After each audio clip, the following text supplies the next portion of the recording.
inside the castle here in Ona as the Cabell Midland Knights get ready to play host to the Spring Valley Timberwolves in a big West Virginia AAA conference matchup here today as the Knights come into this ball game at a 4-1 or 4-1 on the season.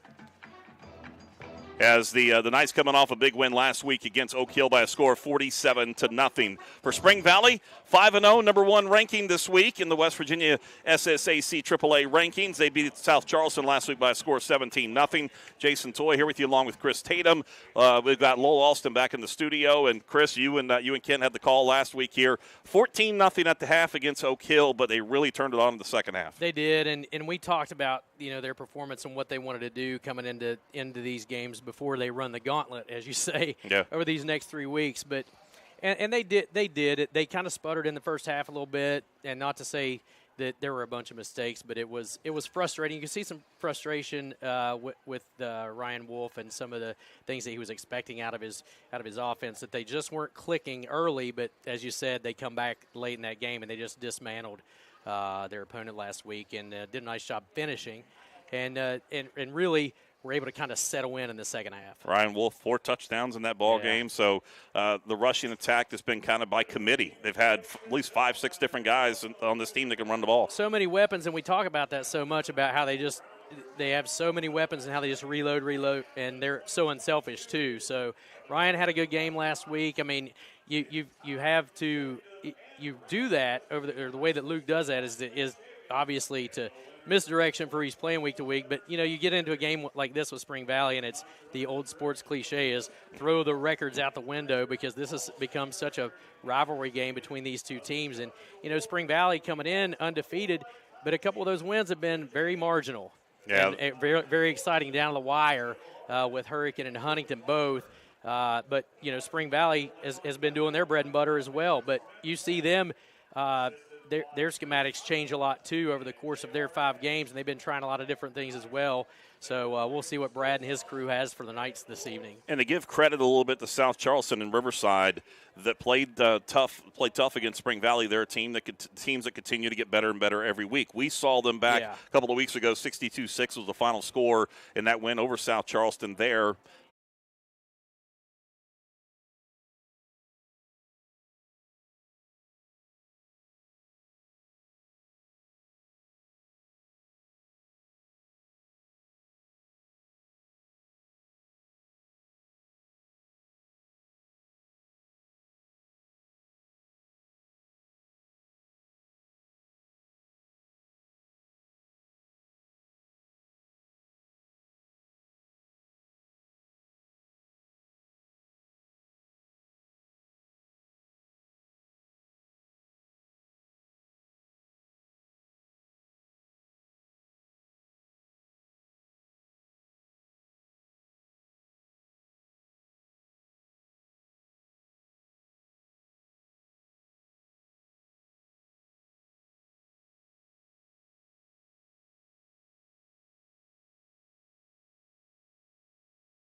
An injury at any age can be a game changer, but with walk-in clinics Monday through Saturday, the Marshall Sports Medicine Institute is ready to get you off the bench and back in the game. Marshall Sports Medicine Institute takes care of the herd.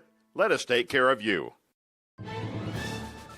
Celebrate Christmas with the inaugural Village of Lights in Barboursville. Every Thursday through Sunday evening in December from 6 to 10 p.m. The Village of Lights is a one-way driving tour of Christmas lights through the Barboursville Park. The tour begins at the main entrance to the park and ends at the soccer complex. Admission is free. However, local nonprofits will be accepting donations at the park. The inaugural Village of Lights from the Village of Barboursville at Barboursville Park. What started as the Parmar Oil Company in 1967 has grown into 116 convenience stores in 4 states. Parmar convenience stores offer monthly product specials and grab-and-go items. Located just down the street from where you live, Parmar stores are all about being your above-par convenience store. If you don't have a Parmar store near you now, you will soon. Parmar Convenience Stores, neighbors serving your community and making life a little bit easier every day.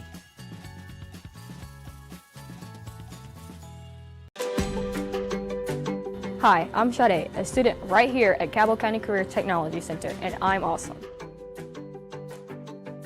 I have already completed the Law and Public Safety program, and I'm currently studying collision repair.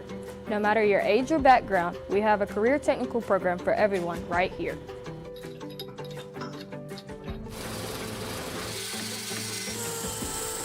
Cabell County Schools, be awesome. Going out? Hungry? Have kids? Looking for a fun, casual joint? Then Roosters at Pullman Square in Huntington is the place to be. Bring the kids 12 and under on Tuesdays, and they eat for just 99 cents all day long. That's right, an entree, 2 sides, and a drink for less than $1. Plus, Tuesday at Roosters means a featured appetizer all day for just $2. Roosters will lighten your mood and not your wallet. And you can always enjoy your favorite sports on Roosters 40 TVs. Roosters at Pullman Square in Huntington, a fun, casual joint. The Marshall Orthopedics High School Game of the Week, presented by the Marshall Sports Medicine Institute and Cabell County Schools, is brought to you in part by Jason W. Elkins at Elkins State Farm Agency. Jason can help you find coverage that works for you. Jason W. Elkins, State Farm Agent, 4346 5th Street Road, Huntington. TaxMasters ProBooks Plus is your tax and bookkeeping specialist. Visit TaxMastersProBooksPlus.com or call 740-867-8333. Kindred Communications, radio, digital, events, print, KindredCom.net. Fueled by your neighborhood Parmar stores. An injury at any age can be a game changer. But Marshall Orthopedics, the area's only comprehensive sports medicine practice, is ready to get you off the bench and back in the game. Marshall Orthopedics takes care of the herd. Let us take care of you. You always got to press confidence, and because,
pathway for anybody.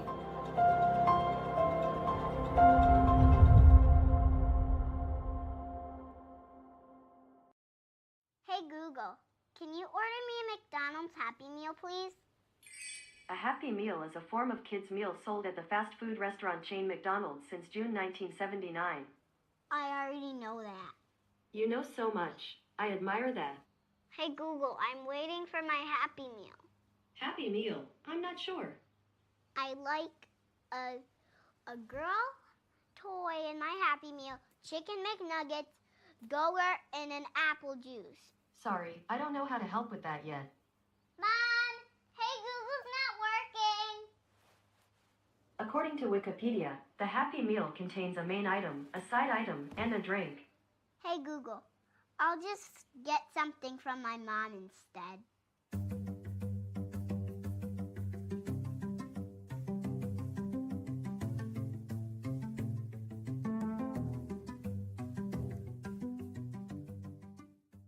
An injury at any age can be a game changer, but Marshall Orthopedics, the area's only comprehensive sports medicine practice, is ready to get you off the bench and back in the game. Marshall Orthopedics takes care of the herd. Let us take care of you. Cabell Midland. All right, the Knights won the toss. They deferred to the second half, so they decided to keep the ball, right? They did decide to keep the ball. I thought they said they deferred, but no. All right, they're going to take it. That was the original call down the hallway, but they're going to get the kickoff. All right, they're going to get it, and they're going to get ready to roll here with the football. As back deep for the Knights, it will be Alex Smith towards the near side. They're not wearing the uniforms we like, Chris. I'm telling you that tonight. Same. Yes. It is tough read out there. All right, here's the approach, the kickoff, high end over end. It's going to go all the way over to the backside and go into the end zone and for a touchback. That was Grace that let it roll out, and the Knights will start things off 1st and 10. The confetti has made an appearance now. Didn't they have an announcement about that? They did have an announcement about that earlier. All right, here we go. The Knights with that quadruple backfield that we'll see throughout the night between Alex Smith, Curtis Jones, Jillian Grace, Zachy Roberts, Jaden Branch, Nida, Cannon Lewis, Kylan Grace. We're going to see them all. Ray Williams. We'll see it all tonight here for the Knights. They're going to send wideouts either way. Split backfield. Jones, Jones lined up as a tailback. Hands off is to Jones, right side, breaks the tackle, line of scrimmage, gets across the 25, across the 30, to about the 32-yard line, goes for 12 yards on the opening play of the drive for Cabell Midland. Jones hit the hole, and Cody Shy got the initial hands on Curtis Jones, but he was able to slip away. Then 2 or 3 white jerseys converged, but he did get the first down. Zachy Roberts in the lineup. Play coming in now by Caden Pauley. He'll check in as one of the wideouts for the Knights. Just underway, 11:38 here in this first quarter. No score, opening drive for the Knights. First play goes for 12 yards and a first down. Jones single setback, wingbacks either way. Roberts goes in motion, handoff to Jones. He's going to be stood up and hit in the backfield immediately. About 4 or 5 of those white jerseys back there leading the way for Spring Valley. And Jordan Phillips in there to lead the way for the Timberwolves. No gain on the play. Shane Roberts also in on that tackle for the Timberwolves. They stayed right with their running back, stayed home and did a nice job of containing that run play on the Knights. The Knights going with those wide splits, although not as wide as what we've seen in the past, but still about almost 2 yards in between guard, center, and tackles. Bill sets up the offensive line. Wideouts either way.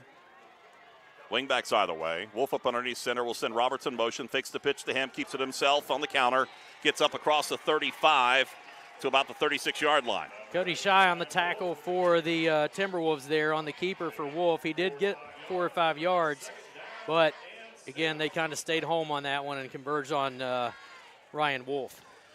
Talked about Cody Shy, the senior. We're going to call his name a lot defensively, one of the leading tacklers on this team this season. Matter of fact, had 40 stops coming in to tonight. 7 of those for losses to lead the Spring Valley Timberwolves. He lines up as a linebacker. Showing blitz here by the T-Wolves. Here goes Wolf, runs the option to the right, keeps it himself. Shy gets him, football pops out, it's on the field, and it looks like Spring Valley's going to cover up with it.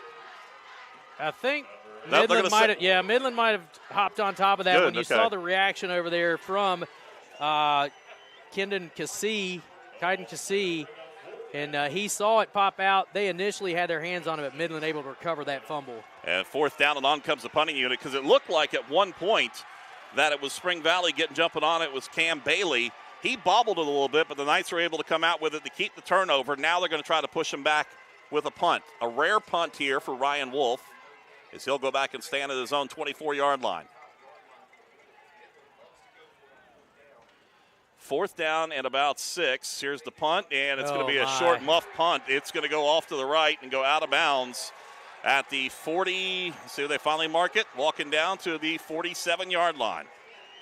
That was definitely off the side of the foot. It'll be 1st and 10 for Spring Valley. They'll have excellent field position. They'll officially mark it at the 46. Yeah, Midland got a little test there early out of the Timberwolves, and they had a first down to start things off, but then they were able to contain Midland, and they had to punt, and the punt did not go Midland's way for sure. Great field position for the T-Wolves. Dalton Fouch, the quarterback, on to season 49 of 88, 6 touchdowns, 1 interception. He'll go out of the shotgun. They'll spread the field quite a bit. Ball fuller hash mark, 2 wideouts towards the near side. Fouch will send a man in motion towards the near side. Abercrombie's there. Now Fouch will keep it, goes left side, gets across the 40, wrapped up and brought down at the 40, make it the 38-yard line. On the keeper, he scooted left and then had the outside and then cut back to the inside, which is what was able to get the Midland defenders to converge. He had the outside, chose to go to the inside, and that's where they stopped him right at the 38-yard line. Almost ran like the boot play. Yes. And rolled the way out. 2nd down and 2. Long 2 coming up now for the T-Wolves. 8:45 left to play, opening quarter, no score. Fouch out of the shotgun. Shy as a fullback, lined up tight to the line. 2 wideouts towards the near side. Fouch takes a snap, handoff, single setback. He breaks the tackle, gets across the 35. Good enough for the first down, move the chains. On the carry, Bruin Booth, the 5'10 senior for the Timberwolves. 1st and 10 for Spring Valley. Booth able to power his way down to the 32-yard line. A nice little run, nifty run up the middle. He cut right, finds a hole through coverage. But Midland got to him, but not before the first down was had by the T-Wolves. 3-5 defense right now for the Knights. 3 down linemen, 5 in the linebacking core. Fouch out of the shotgun. Sends a man in motion towards the near side. It's Abercrombie. Fakes the pass to him. Booth will keep it on the boot once again. Left side, finds a nice hole, gets across the 30. Works his way down to about the 26-yard line. Timberwolves have found that left side, a little something they like over there. He cuts out left again and gets a nice little chunky yardage. It's going to bring up 2nd down, about 4 or 5 to go for the Timberwolves. Grayson on the stop over on the far side for the Timberwolves. 7:40 rolling clock. 2nd down and a long 4 coming up for the Timberwolves. Fouch breaks the huddle. Send 2 wideouts towards the near side. Single to the left is Abercrombie. Single setback is Booth. Offset to the left of Fouch. Shy lined up as a wing back. Here goes Booth. Left side. Actually keeps it himself as Fouch. He'll roll up across the 25. And he'll be wrapped up and brought down now. 2-yard gain. 3rd down and about 3 coming up now for Spring Valley. They still continue to hit that left side. Again, they found a little something that they like over there, but Grace was able to stop that one far short of the first down and bring up 3rd down and about 3 for the Wolves. Chris, this is definitely 4-down territory here. You got to think for Spring Valley. Yeah, without question. And they're taking their time. They're going to see what the scheme is on the other side of the ball, and then they'll make their decision. You see them just checking the sideline, checking those wristbands. Fouch out of the shotgun. Booth lined up to his left. Fake handoff is to Booth. Rolls out towards the near side. Hit once in the backfield and then stood up by Alex Smith as he gets across to the 22-yard line. That's going to be close. Let's see where they finally mark it. I think he got to the 21. That's good enough for the first down. Move the chains. Needed 3, got 4. Yeah, he got an initial hit behind the mark, but Smith came up just a little late, and he was able to get the first down just a hair more to move the chains for the Timberwolves. 6:20 rolling clock, first quarter, no score. 1st and 10 for Spring Valley here in their opening drive after the muff punt by Cabell Midland, giving them great field position at the 46-yard line. Have it now at the 21, ball near hash mark. 2 wideouts towards the near side, short side of the field. Fouch out of the shotgun. Booth offset to the left. 3-step drop. He's going to look for Booth out of the backfield. Throws up, goes incomplete. Grace on the coverage on the far side and stayed with his man out of the backfield. Stops the clock, just under 6 minutes left to play opening quarter. Yeah, Grace did a nice job covering his man there. A little floater pass over to the left side. He had a shot at it, but Grace kind of closed the gap, and I don't know if it's footsteps or what, but it was a little overthrown, but Grace a nice job on coverage over there for Midland. 2nd down and 10. Fouch runs over to the far sideline, gets the play call from Coach Brad Dingus. Brings it back to the huddle. Adkins splits out towards the near side. Also on the near side, it's Kazee. Abercrombie split left. Abercrombie comes in motion behind the quarterback, fakes the pass. Here goes Booth rolling out on that boot. He's going to be hit in the backfield. Hagley comes up, chasing him down for the backside to make the stop as he gets to the 18-yard line. Yeah, they hit that left side again. It was a nice job on the fake as Abercrombie came around in motion, and then the quarterback did a nice job. But when that hole closed up really quickly, Midland did a nice job on closing things off. 3rd and about 7 coming up. Another big 3rd down ball, middle of the field. Hagley chasing down on the far side after lining up on the near side. Trips towards the right. Single wide out to the left. Fouch steps up out of the shotgun. Long play call, looks back. And a timeout's going to be taken by Spring Valley. Breaking the action, 5:07 left to play opening quarter, no score. We're back after this 30-second timeout right here on 97.9 The River. Radon Medical Imaging provides solutions for medical imaging challenges for medical providers large and small, from clinics and single hospitals to large networks. Radon Medical Imaging is No matter what it is you need, you'll find it at your local Par-Mar store. From gas to grocery, snacks, and everything else you always seem to run out of, Par-Mar stores has it. Need more savings? Download the Par-Mar app and sign up for the Par-Mar Rewards Card. You won't only see our stores in your neighborhoods, you'll see us in your neighborhoods too. We are proud to be in your town and proud to be a part of the community. Come see us at Par-Mar stores, and remember, if there's not a Par-Mar store near you now, there will be soon.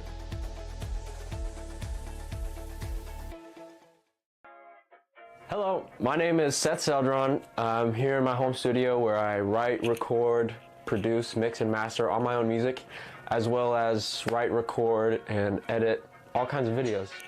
Making my own music and making videos allows me a certain creative outlet that I wouldn't otherwise have. And one day I hope to sort of combine the two, maybe create my own music videos, direct them, edit them, as well as produce music for myself and other people. 2 wideouts either way. Fouch out of the shotgun. 3rd and about 7 coming up. Booth offset to the left. Takes a snap. 2-step drop. Looking to pass. Fires back across the middle as the receiver goes incomplete. Intended for Kazee. And overshot him a little too much. Brings up 4th down and long. And decision time coming up for Brad Dingus. Just a little tall for Kazee. He had a shot at, I mean, he was open there and it was a good look, but quarterback overthrows him, a little too tall for him to haul it in. And now looks like they're going to bring the personnel out to put field goal on the board. All right, they're going to tee it up at the 25-yard line. And it will be Makai Riddle who'll come on to attempt the field goal. 35-yard field goal attempt coming up. Here's the snap. Here's the hold. The kick is up, and it is good. 35-yard field goal is the first points of the night.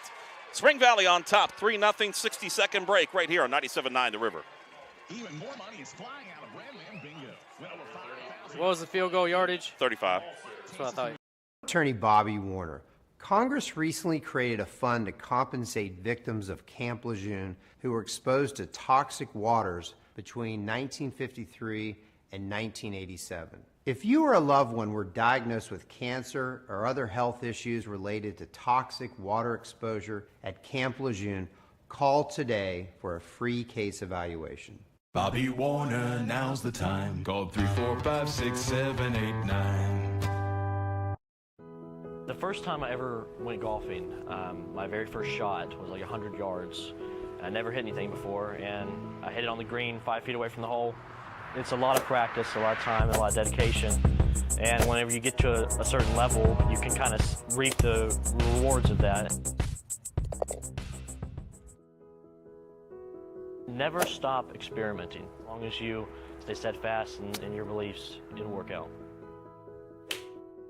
Knights get ready to get the football back after they trail 3-0 now after the 35-yard field goal. I apologize for the wrong name. It's actually Landon Mosser who did the the field goal kick. We do have a different kicker for the kickoffs. It's Micaiah Riddle. But Mosser with a 35-yard field goal to give the Knights or give the Timberwolves a 3-0 lead. Riddle tees it up, high end over end. It's going to sail over to the far side. It looks like Roberts brings it up across the 15, 20, 25, 30. Look, cuts back across the middle. Gets across the 35, up to the 40, 42, 43-yard line. Nice return, going to give Midland good field position. On the tackle for the Spring Valley Timberwolves was Lane Adkins on coverage on the kickoff return.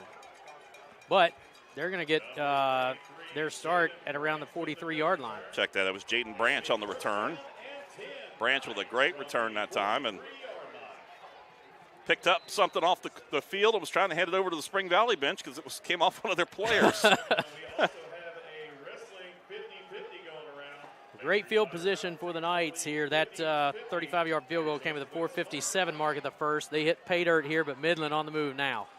Jones single set back, wingbacks out of the way. Double tight end set this time. 2 men in motion, but they're one set, so that's good. Here goes Wolf up the middle. Gets across the 45 to about the 47-yard line. Coaching staff on the far side wanted that illegal motion, but the wingback on the near side had his feet planted before the other wingback went in motion. Abercrombie just on the barely. tackle. Yeah, just barely. Just barely. Abercrombie on the tackle as Wolf picks up 5. Ball towards the near hash mark.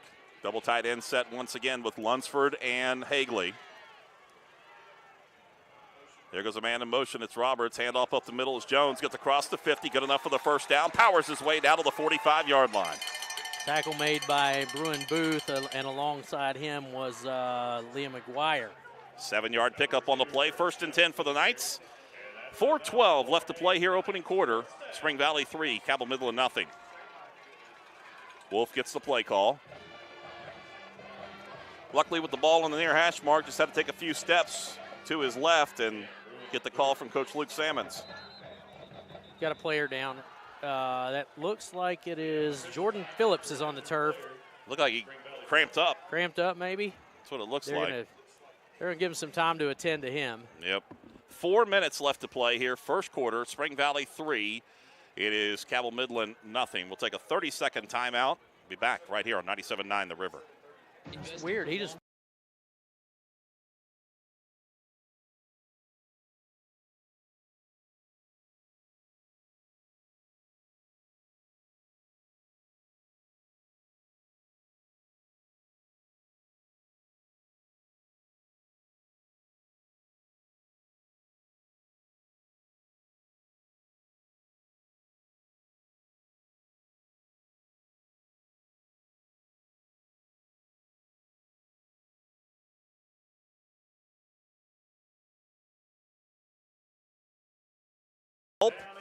And we'll get Brown back up once again after the injury there. It's 1st and 10 for the Knights. Ball at the 45-yard line near hash mark. We're at the 4-minute mark here in the first quarter. Spring Valley 3, Cabell Midland nothing. Wingbacks either way, double tight end set. Jones a single setback. Here goes Wolf running the option, keeps it himself, turns up, gets across the 45 and powers his way down to about the 41-yard line. Wolf spun off a couple tackles there and picks up 4 or 5 yards. Kalen Grace is out there on the field for the Knights as one of the wingbacks. Knights going to rotate a player in to bring the play in. Ball middle of the field, right about the 41-yard line. Alex Smith will bring that play call in. Roberts will come out towards the near side. Those jerseys are just so tough to read. Wow. Even coming right at you. Smith is the wingback far side. Grace on the near side, and handoff is to Jones. Nice spin move, break streak, gets across the 40, 35, 30, 20, 15, 10, 5, touchdown, Cabell Midland. 41 yards. Where that play looked like it was coming to an end, he made a spin to his left and found open real estate and took off, and Curtis Jones Jr. goes in for the touchdown. What a great run. He spun off a tackle, and like you said, it looked like that play was over, and all of a sudden Curtis Jones just pops out of that pile and heads in from 41 yards out. What a great run by Curtis Jones. Kept his feet, just made a nice spin move towards the near side and realized he had open real estate. Spun right off the coverage. I mean, did a nice job. Olivia Charles on to attempt the extra point. Tees it up at the 10. Here's a snap. The kick is up, and it is good. 3:04 left to play. Opening quarter. Cabell Midland 7. Spring Valley 3. 60-second break right here on 97.9 The River. For over 135 years, Summit Community Bank has believed in making people the priority. We believe in personal. An injury at any age can be a game changer. But with walk-in clinics Monday through Saturday, the Marshall Sports Medicine Institute is ready to get you off the bench and back in the game. Marshall Sports Medicine Institute takes care of the herd. Let us take care of you. Hi, I'm Casey Legg, and I'm from Charleston, West Virginia. And when I'm back home in Charleston, you will find me at my local Par-Mar store. We had that golden boot pride at Par-Mar. There are literally hundreds of Par-Mar stores in West Virginia, Kentucky, Ohio, and Pennsylvania, and even more on the way. Download the Par-Mar app to save even more. And whether it's food, gas, groceries, or whatever, we have you covered at Par-Mar. West Virginia proud and ready to serve you. If there's not a Par-Mar store near you now, there will be soon. An injury at any age can be a game changer, but Marshall Orthopedics, the area's only comprehensive sports medicine practice, is ready to get you off the bench and back in the game. Marshall Orthopedics takes care of the herd. Let us take care of you. Junior in the spin move to go 41 yards for the touchdown. Olivia Charles extra point, making it 7-3 with 3:04 left to play. Now Olivia tees it up at the 40 to kick from right to left. Bet that'll make the highlight reel tonight. That makes a lot of them, it seems like. Man. Abercrombie and Knoll back deep. Abercrombie with a couple of kickoff returns for touchdowns this year. Sky kick towards the near side, going to be fielded at the 32-yard line. The receiver brings it up to the 35 to the 40, up to the 42-yard line. On the return, Logan Perry for Spring Valley. A little scramble for the ball down there, a little skirmish after the play, but Logan Perry was able to hang on to it, and they'll take over at their own 41-yard line. 42 is where they're going to put the ball. Well, they're going to back it up. Look, they're going to have to back the sticks up, too. It's that crown that kind of throws you off a little bit, That's right? what it is. Or my terrible eyesight. All right, the Knights out defensively in those pewter uniforms, pewter jerseys, pewter pants, red numerals trimmed in black, blue pants, white stripes with the white jerseys here tonight for Spring Valley in those blue helmets. 3 wideouts to the left. There goes Fouch, steps up, pump fakes once, fires back across the middle, goes incomplete. Receiver fell down. Coverage that time by Grace. The folks in Spring Valley were on a penalty. It was intended for Abercrombie. Abercrombie wanted a flag as well, but they were just down there fighting for position, and he just fell. Looked like they got a little tangled up, honestly. Second down and 10, stopping the clock with 2:52 left to play here in this first quarter. 7-3 our score. The Knights on top.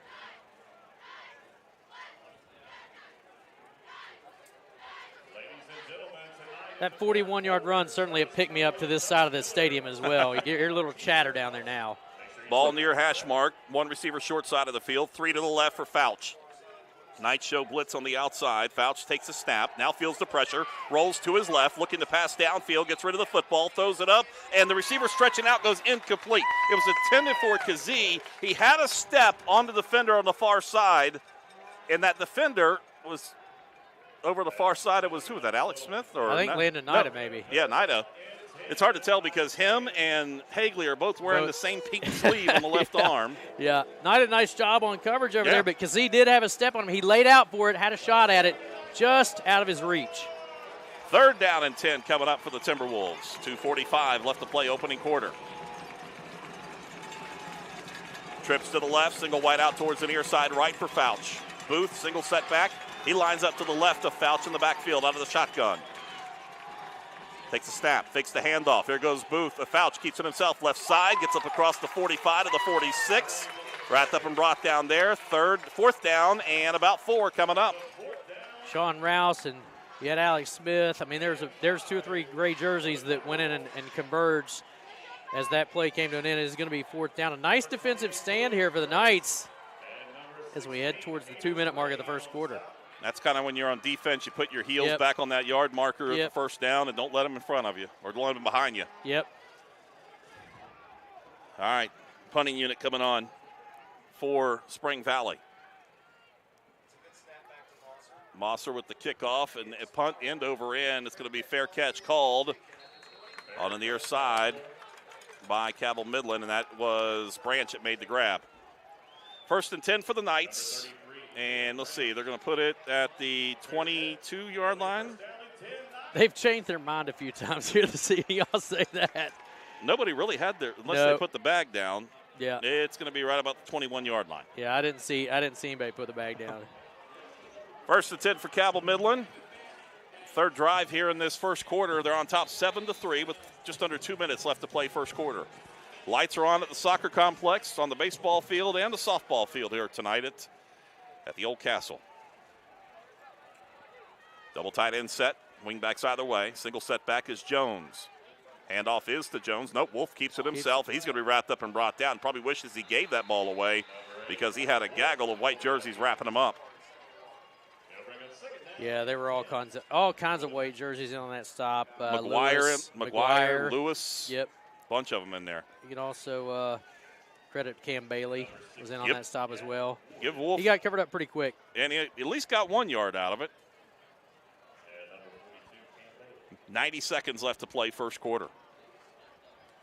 Knights taking their time, getting the play in. Play clock down to 17 as Wolf gets the play in the huddle. Line sets up. Ramsey, Haas, Bills, Rader, Rouse across that front line. Man in motion coming towards the near side. Handoff on the jet sweep right side. Penalty flag. Our first one of the night coming in from the umpire. And that was Grace on the carry. Yeah, I think you're going to get a hold here. Kylan Grace. And he got back to the line of scrimmage. That was about it. Really no gain. But they're going to replay the down because they're going to push him back 10. We got in the call for – oh, here he comes. So say I didn't see any signal yet. Oh, no, chop block. Chop block. Wow. I didn't catch that. I mean, I thought I saw the hold here around the 20, but they called the chop block. They'll back him up.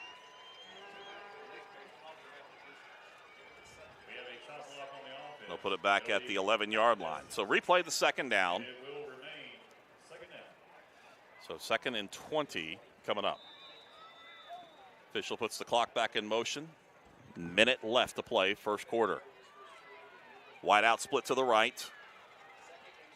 Single wide out towards the near side. Wolf up underneath center. Takes a snap. Handoff Jones right side. Jones breaks a tackle. Gets across the 15 to 20, 22-yard line. He gets back to the original line of scrimmage, so he gets about 10, 11 yards back to it. It'll bring up 3rd down and 9 for the Knights. Had a nice head of speed, and he actually fended off a couple of white jerseys. Finally finishing off was Kyrell Lewis, and he did get back to the 22-yard line. Zachy Roberts is in. He'll line up as a wingback.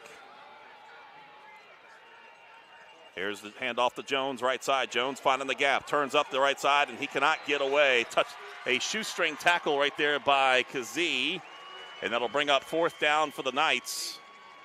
Yeah, he reached out and caught Jones there, and Jones looked like he had some room to run, but Kazee was able to get him late and pull the 4th down. 4th down and 3, ball at the 28-yard line, and it's going to take a timeout here. Actually, it's the end of the quarter. Well, it's an entertaining first quarter. The Knights on top 7-3. Looking at 4th down when we come back and we change sides of the field after the 60-second timeout right here on 97.9 The River. My Town Truck and RV of South Point is open for business. They have a huge selection of trucks and RVs with the best financing services out there. Buy with ease at My Town Truck and RV. Taking the next step towards ownership has been simplified. Their finance experts are ready to help you secure a low rate today. Visit their website at mytowntruckandrv.com. Fill out the pre-qualification app with no credit impact. Stop by today. My Town Truck and RV, located at 154 County Road 450 in South Point. Hello, my name is Seth Seldron. I'm here in my home studio where I write, record, produce, mix, and master all my own music, as well as write, record, and edit all kinds of videos. Making my own music and making videos allows me a certain creative outlet that I wouldn't otherwise have.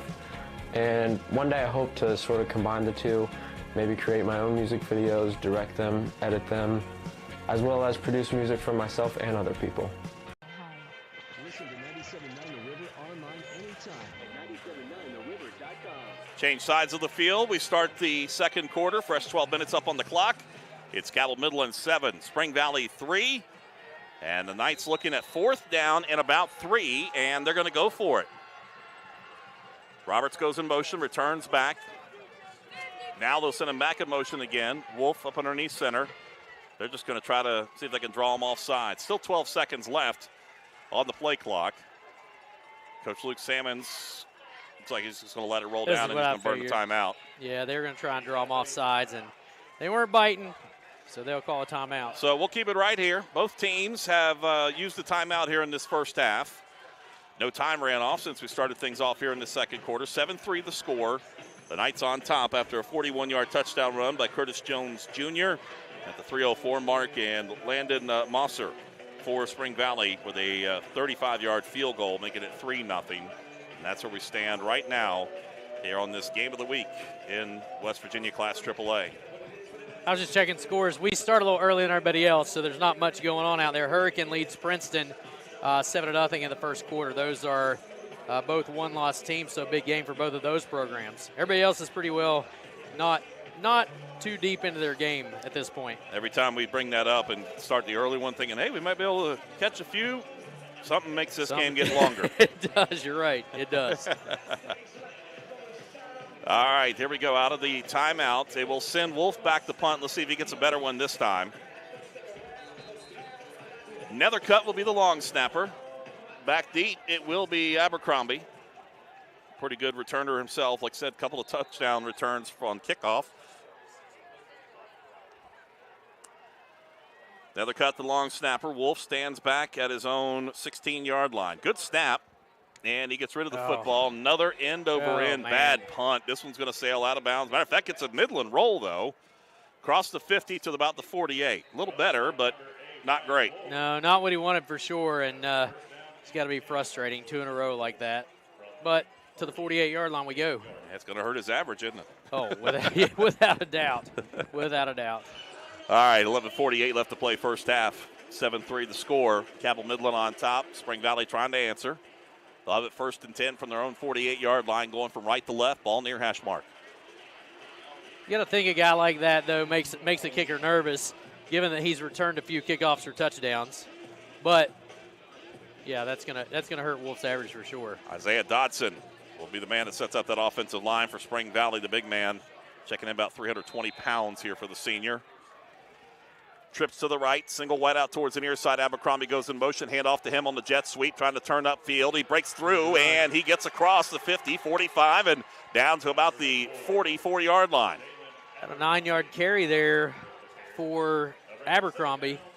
The Knights had that defended well. They had 6 players over there, and he just found the gap in between them all. Yeah, he just squirted through that small hole and got 8 yards out of that carry, be 2nd and 2. 11:20 left to play first half. 44-yard lines where the football is placed. The nose of the football just kissing that yard marker. 2 wideouts to the right, short side of the field, 2 to the left. Fouch out of the shotgun, handoff Booth up the middle. He's going to be wrapped up and brought down immediately at the line of scrimmage. But he did get forward progress down to about the 42.5-yard line. It's going to be close. Going to be close. Midland did a nice job covering that play, but it's going to be awfully close. Cannon Lewis and Hagley in there on the stop. 3rd down and about a half a yard. Another 3rd down. Knights defense looking for a stop with 10:40 left to play. First half, 7-3 score. Logan Perry comes in with a play from the sideline for the T-Wolves. Ball far hash mark. 2 wideouts either way. Fouch out of the shotgun. Takes a snap, hand off, new back this time. Right side gets enough for the first down and then some. Gets across the 40, down to the 35-yard line on the carry. Logan Perry needed a half a yard, picked up close to, well, about 12. Good enough for the first down, move the chains. Yeah, to the 33-yard line, and Perry was the one who brought that play in from the sideline. That was drawn up just for him, and he made good on it for sure. 1st and 10 for a set of downs for the Timberwolves. Huddled up with Fouch about 7 yards off the football. Backfield once again is Perry. 2 wideouts out of the way, ball far hash mark right in front of the Spring Valley bench. Fouch steps up, changes the play to his left, steps back, takes a snap, hand off once again to Perry. Perry stutter steps, cuts back left, and gets across the line of scrimmage, works his way down to about the 31-yard line. He's going to get 3 or 4 there. They've they brought him in, and they've used him a couple of times in a row now, getting a different look at Logan Perry. Logan Hobbs in on the stop. Perry's got 179 yards on the season and a touchdown, averaging 5 yards. Rouse on the stop as well from that defensive line spot. 2 wideouts out of the way, ball far hash mark once again. Fouch out of the shotgun. Takes a snap, keeps it, rolls near side, cuts back across the middle, and he's going to be wrapped up around the ankles. Hangley in there on the stop for the Knights. Got 2 or 3 there. Looked like there's a little face mask or a hold there behind the line of scrimmage, but action had already moved down the field a little bit. So it's going to be 3rd and about 5 from the 28. 8:50 left to play. Rolling clock first half, 7-3 score. Midland trying to hold on to their lead, looking at another 3rd down defensively, trying to stop the Timberwolves.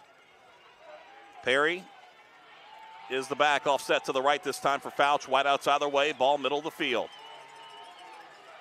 Fouch takes a snap, keeps it, rucks behind the block, rolls right side, and he's going to be close, good enough for the first down as he stretches out to the 20. Ball pops out as he hits the turf, but they're going to say he was down at the 17-yard line. Yeah, they whistled it dead on that keeper there. He was able to get the first down, but when he hit the turf, that's when the ball popped out. Booth was the lead blocker that time in the backfield, and that made a nice hole for him to squeeze out there and go beyond what he needed for the first down. 1st and 10 inside the 20 at the 17-yard line. Another 3rd down conversion for Spring Valley tonight. Yeah, followed his blocker, found the hole, and able to pick up the first down and a lot more than what they needed. So they're down inside in the red zone now, looking for pay dirt. Fouch will overload the right side of the line. He'll go up underneath center this time. Single setback is Shy as the fullback. Handoff is to him, right side. He's going to be hit at the line of scrimmage. Grace gets in there to knock him down, but Shy falls forward across the 15 and down to about the 13-yard line. Well, the rare times going up underneath center. Yep. And Shy, we talked about him a little bit. 6 foot 220. That is a rough back. They call those guys the rough backs. Cody been playing, starting for them for quite a while now. In his senior season, leading this team. Leading the team in tackles defensively, and when you need that power, he's there. He's lined up as a fullback once again. Wingbacks either way, wide out towards the near side. Fouch up underneath center, takes a snap, handoff Shy. Cuts right, back left, gets across the middle, the 10, inside to about the 8-yard line. He'll be about a yard shy of the first down. 4th down and 1 coming up. So 3rd down and, actually, the 4th or 3rd? Third down coming up. They changed the yard marker a little quick. 3rd down about 2. Yeah, they're going to mark him back at about the 9-yard line. He can get the first down if he can get to just beyond halfway between the 7 and 8. Yeah. Wide out near side, wide side of the field. Shy single setback, wingbacks either way. Fouch will overload the right side of the line. We'll send a man in motion towards the near side. Fakes the sweep, handoff Shy up the middle. He'll walk into the end zone, touchdown. 8-yard touchdown run for Shy, and the Wolves take over the lead, 9-7. You see that formation with Shy, and they bring him in there to use his size and push people around, and he really just had a big hole that time to get in to the end zone from 8 yards out.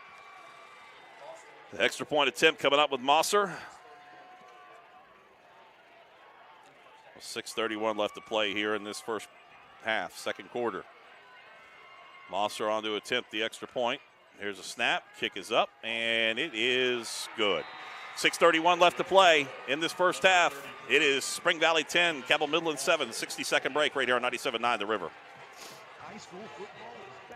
He didn't have to hit anybody. It was a wide open lane, man. Planning for a funeral is never easy, and selecting the right mortuary can be important. Family-owned and operated for over 6 decades, our family has helped other families going through the most difficult time. Chapman's Mortuary and Crematory can help you plan arrangements today or offer a pre-need funeral plan in line with your intimate wishes. And now, we provide Huntington's only on-site crematory. Call us for a free consultation. Chapman's Mortuary and Crematory, serving the tri-state for over 60 years. The Marshall Orthopedics High School Game of the Week, presented by the Marshall Sports Medicine Institute and Cabell County Schools, is brought to you in part by Jason W. Elkins at Elkins State Farm Agency. Jason can help you find coverage that works for you. Jason W. Elkins, State Farm Agent, 4346 5th Street Road, Huntington. TaxMasters ProBooks Plus is your tax and bookkeeping specialist. Visit TaxMastersProBooksPlus.com or call 740-867-8333. Kindred Communications, radio, digital, events, print, kindredcom.net. Fueled by your neighborhood Parmar. Cody Shy, 7-yard touchdown run for the Timberwolves. Mossers extra point, making it 10-7 with 6.5 minutes left to play here in the first half. And we kind of expected it going to be a tight, tough game here tonight. All that's advertised for sure.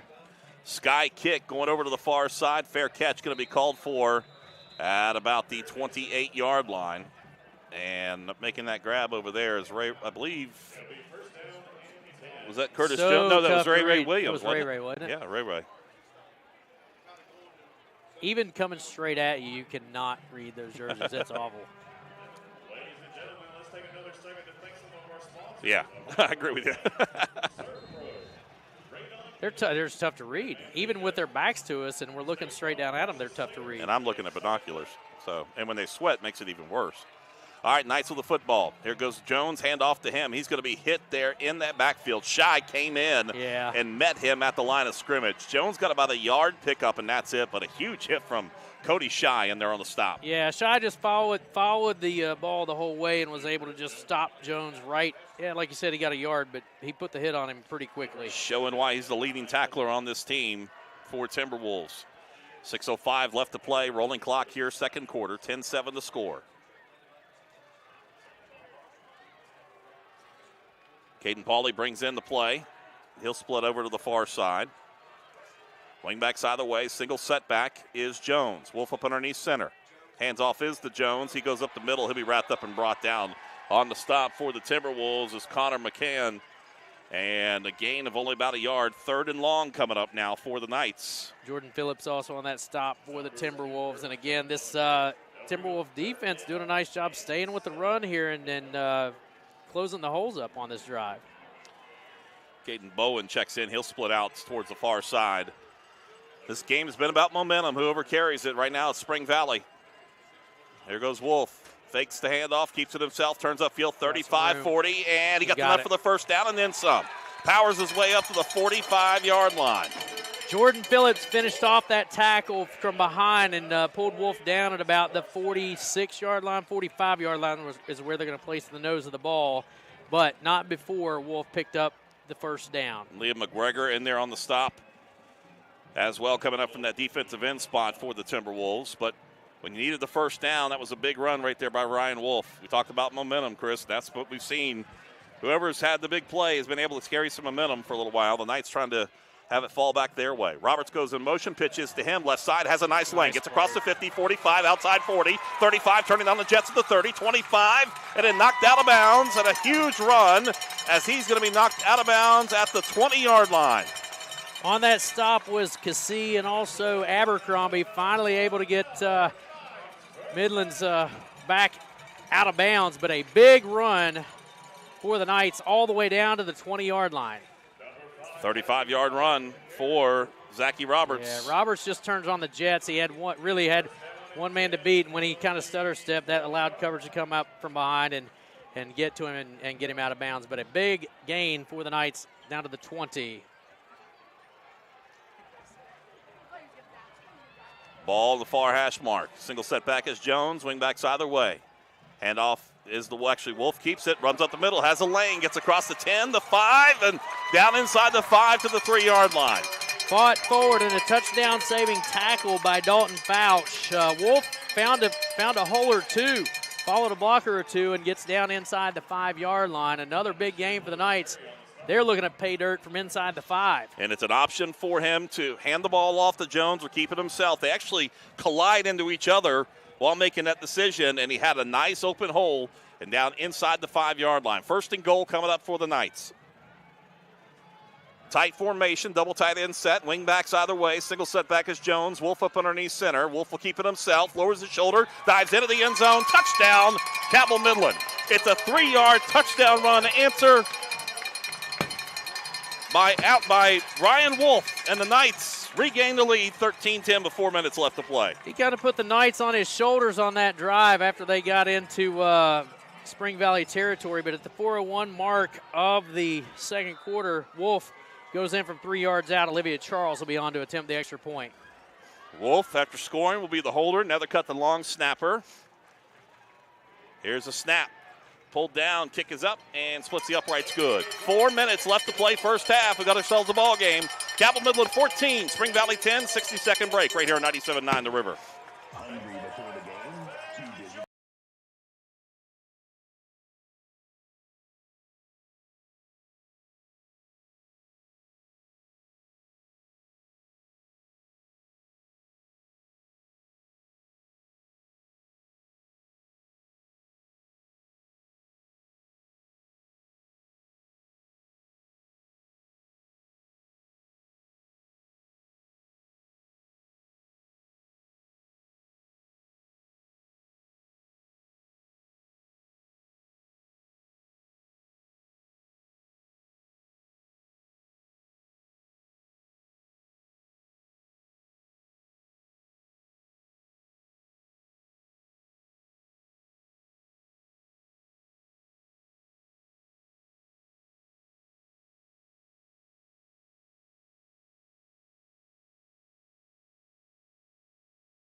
Yard line. Here's the approach. Sky kick coming towards the near side. Fair catch. Nope.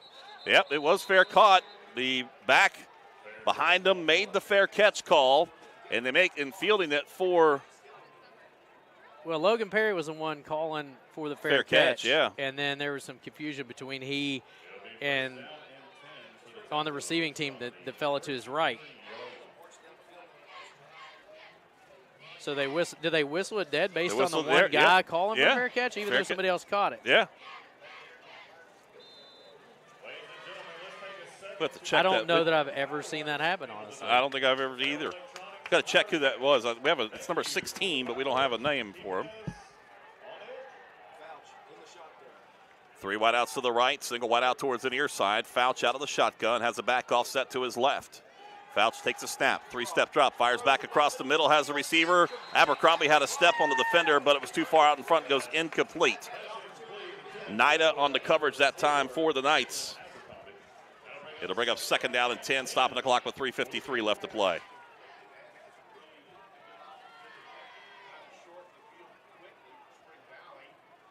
Gavin Ward was the player that we were looking for. Wearing number 16 tonight. He's the one who actually caught the kickoff, but the fair catch was called for by Logan Perry, so they whistled it dead. We'll write him up on the list. There we go. All right, trips to the right, single wide out towards the near side. Fouch out of the shotgun. Booth offset to his left. Pump fakes once, right side, and the receiver's going to make the grab behind the line of scrimmage, and he'll be wrapped up and brought down behind the line of scrimmage, and a loss on the play. It was Carell Lewis on the reception. And that'll go down for a loss, trying to set up that screenplay. Yeah, Midland did a nice job on coverage there. They read that one all the way and were able to get into the backfield. No gain. Matter of fact, a nice 2-yard loss. The defense, 2-yard loss for the T-Wolves. 3rd and 10, clock rolls, 3:20 left to play first half. He swung the pass out there, but the coverage was right there from the get-go. Really nowhere to go. As the Alex Smith, I think, had a full head of steam. They were watching some game film, I think, this week. Yep. 2 wideouts right, 2 left. Fouch out of the shotgun. 3rd down and 12. Takes a snap, rolls to his right, looking to set up. Now comes back near side. Nothing there. He'll be wrapped up and swarmed over by a host of pewter jerseys in there. And Lewis on the stop. That's going to be a tackle for loss as well. I think he lost a yard or two. It'll be a 4th down and long situation. I think he lost a couple yards. Yeah. Now they mark it back. So they're going to say he lost a yard. 4th down and 13 coming up. Clock stops. Midland wants a timeout. Yeah, they want to keep this drive going. They took the opening kickoff, so they'll be kicking things off to Spring Valley to start things off in the second half. So they want to try to pat as much in as they can here on top by a score of 14-10. We'll keep it right here. Get ready for halftime. Those of you that are listening to us on the radio, we'll recap scoring, get you some stats. We'll also try to look at some games because it's the early game tonight, so we've got some in action already. And then for those of you that are watching on our Kindred Digital Marshall Orthopedics High School Digital Game of the Week, fueled by your neighborhood Parmar stores, we have got, you'll be able to check out the Cabell Midland and Spring Valley marching bands. So you get a chance to check those out here at halftime. And don't forget, join us next week. Another big matchup, border battle, Putnam-Cabell County battle next week as Cabell Midland plays host to Hurricane. 6:30 pregame, 7 o'clock kickoff here at the Castle. We're here the rest of the way, though, which is nice. We'll take it. 3 big matchups, 3 consecutive weeks. This game tonight, Spring Valley, Hurricane next week, Huntington, and the battle for the Shield coming up in 2 weeks. Next week's homecoming, too. Yep. Here at Midland, and then senior night will be Riverside, the But last we have a game week of the off. season. We have a week off. off. Yeah, that's between right. it, Yeah, that's right. A week off. Off. All right, punting time now, 4th down and 13 for Spring Valley. Moster with the punt. Pretty good punt. This one's going to be a high, short kick. This Off is the side of his foot. That one went out pretty quickly. Yeah, let's see where the official marks it. He's marking his march down the field, moves the coach out of the way, Still going. continues at the 40 to the 39. Talk about excellent field position for the Knights. The official kept moving down the sideline. Remember that little mountain climber on Price is Right? Yeah. He just keep going. That's kind of what happened there. That was a really short kick That was out of about, bounds. what, an 11-yard punt? Yeah, not much there.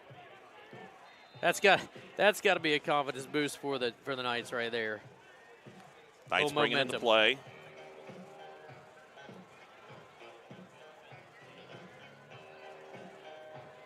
Bowen brings the play call in. He'll split out to the left. Wingbacks either way. Single setback is Jones. Wolf up underneath center. Ball far hash mark. Pitch coming near side to Jones. Oh, no. Bobbles it, picks it up off the turf. Trying to cut back. Shy is there to wrap him up and bring him down. Yeah, Jones just lost the handle on that ball, and by the time he had picked it back up off the bounce, Shy was right there to make the tackle. That's going to be a big loss for the Knights. 6-yard loss on the play. Brings up 2nd down and about 16, about 15 and a half coming up. But luckily, that was turf to have that bounce back. Yeah, for sure. Jones kind of looking upfield a little bit before he had control of the football. Wingbacks either way. Ball near hash mark. Jones single setback. Wolf up underneath center. Handoff is to Jones. He'll lower his shoulder. Powers his way forward. He'll drag a couple of Spring Valley players down across the 40 to the 39. Gavin Ward on that stop that time. And Cam Bailey also on the stop. He got dragged a little bit. He was dragging a few with him that time. He lowered that shoulder and just powered through to get those 6 yards back. Got it back to the original line of scrimmage. 3rd down and 10. Ball at the 39-yard line, going from left to right. Ball near hash mark. Minute 40 left to play, first half. Cabell Midland 14, Spring Valley 10. Hand off to Jones once again. Power football. Crossing the 35 and down to the 34. 4th down coming up. 4th and a long 5 now for the Knights. Jones had a good head of steam, but those white jerseys just came in formation and came and right to him. He did get a little gain there, 4 or 5 yards, but not enough for the first down. But this is definitely 4-down territory. Knights break the huddle. 15 seconds left on the play clock. Minute 2 on a rolling clock, first half. 4th down and a long 6 coming up. Wolf up underneath center. Timeout's going to be taken because he looked at the play clock. It was down to 5. We'll take a 30-second timeout. We're back after this break. The Knights on top 14-10 here on 97.9 The River. They've been pretty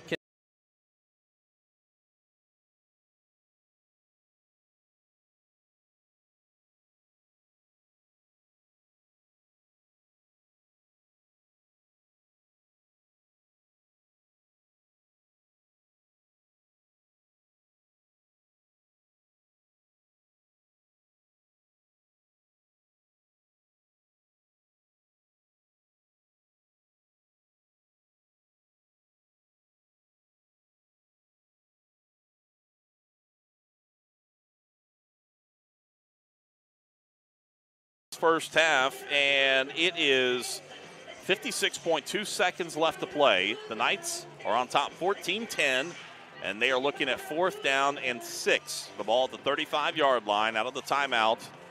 The Knights will like to keep it alive. They don't want to give it back to Spring Valley. You know, if you do, it's going to probably be about 45 seconds on the they'll have to be able to work with.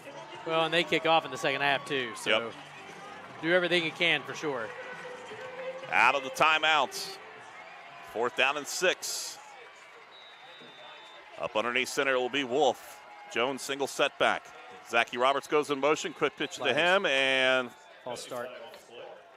Flag coming in. False start against the Knights. So instead of 4th and 6, you're looking at 4th and 11. 55.2 seconds left. It's a tough one. It's a tough one. Do they pass? The over-under on passes tonight was 2.5. So I'm going to say no. Not going to happen, huh? Not going to happen. I took the under. Wideouts either way. Wolf up underneath center. Play clock down to 10. After the penalty, 4th down at 11. Wolf will send a man in motion. He's looking to step up, looking to pass the football. Nothing there. Rolls out near side, looking to tuck, and he falls down. He's wrapped up and brought down there. Stops the clock with 49.2 seconds left on the stop. It is Cam Bailey for Spring Valley, and the T-Wolves get the football back with 49.2 left to play first half. Wolf just really, he looked downfield. There was just nothing for him downfield. He had to tuck it and run, so they turn it over on downs. Look, Randall Reed's here. And he's ready. He is ready. Coach Luke Salmon's continuing to talk things over with his quarterback, Ryan Wolf, on the near sideline. 1st and 10, 49 seconds left to play here in this first half. I think Wolf was a little frustrated there as he came off the sideline. You saw him talking to a couple of his offensive unit.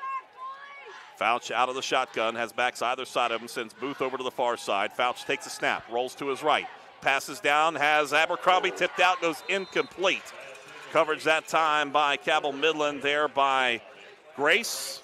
And it goes incomplete, stopping the clock with 43.8 seconds. Had a shot, just couldn't pull it in. 3 gray jerseys conversion. I don't know if the nerves got the best of him, but he could not pull the pass, and it'll be 2nd and 10. Julian Grace on the coverage. 2nd down and 10, like you said. 14-10 left. 14-10 is our score.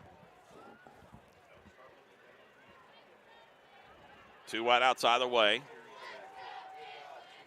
Perry back offset towards the near side of Fouch out of the shotgun. Hard snap count, takes it, hands off Perry, right side, cuts back left, wrapped up and brought down as he gets to the 35-yard line. Boy, Perry took a big shot there as they took him down to the turf. Trace Adkins leaving that hit. Picked up a couple yards, and they're rolling down inside 30 seconds to go here. But they have 2 timeouts remaining, and not utilizing them here with 23 seconds. 3rd down and 8. Kind of surprised, honestly. Yeah, I am too, given the timeouts they have. They're inside of 15 seconds, 21 on the play clock, 15 on the game clock. This might be the last play of the game, the last play of the first half. 3 wideouts to the right. Here goes Fouch, steps up, fires towards the near side, looking for a receiver. Pass goes incomplete. On the pass intention that time for Tate Adkins. 4.4 seconds left to play. And that was Grace on the coverage once again. Had him step for step, and really just there's no chance for Adkins to pull that one in. Just wrong direction. He went down the sideline. That pass came down towards the hash. Prevent defense coming up here for the Knights, because you got to think Hail Mary may be coming up here with 4.4 seconds left. Yeah, you're looking at 4th and 8, 4.4. They're going to sling it for sure. And they're going to send 2 wideouts right, 3 wideouts right, single wideout left, and a timeout taken by Brad Dingus. One of his 2 remaining here in this first half. We'll keep it right here as we get ready for halftime. Kind of figured they'd look at what Midland sent out and take one of those timeouts there. And kind of surprised they didn't take it though before that. I was too. At least one of them when we were hitting the 30-second mark. I was for sure they were going to take one, and they didn't. They kind of let that roll down, and it's kind of what I thought. We knew Midland's defense, especially the defensive backfield, was going to be tested when it comes to the pass tonight, and so far I think they've done pretty well. They have. They've covered it really nicely. They have. Grace has been pretty good on coverage. Landon Knight has been back there a few times as well on coverage. So they can't be disappointed in their performance for sure.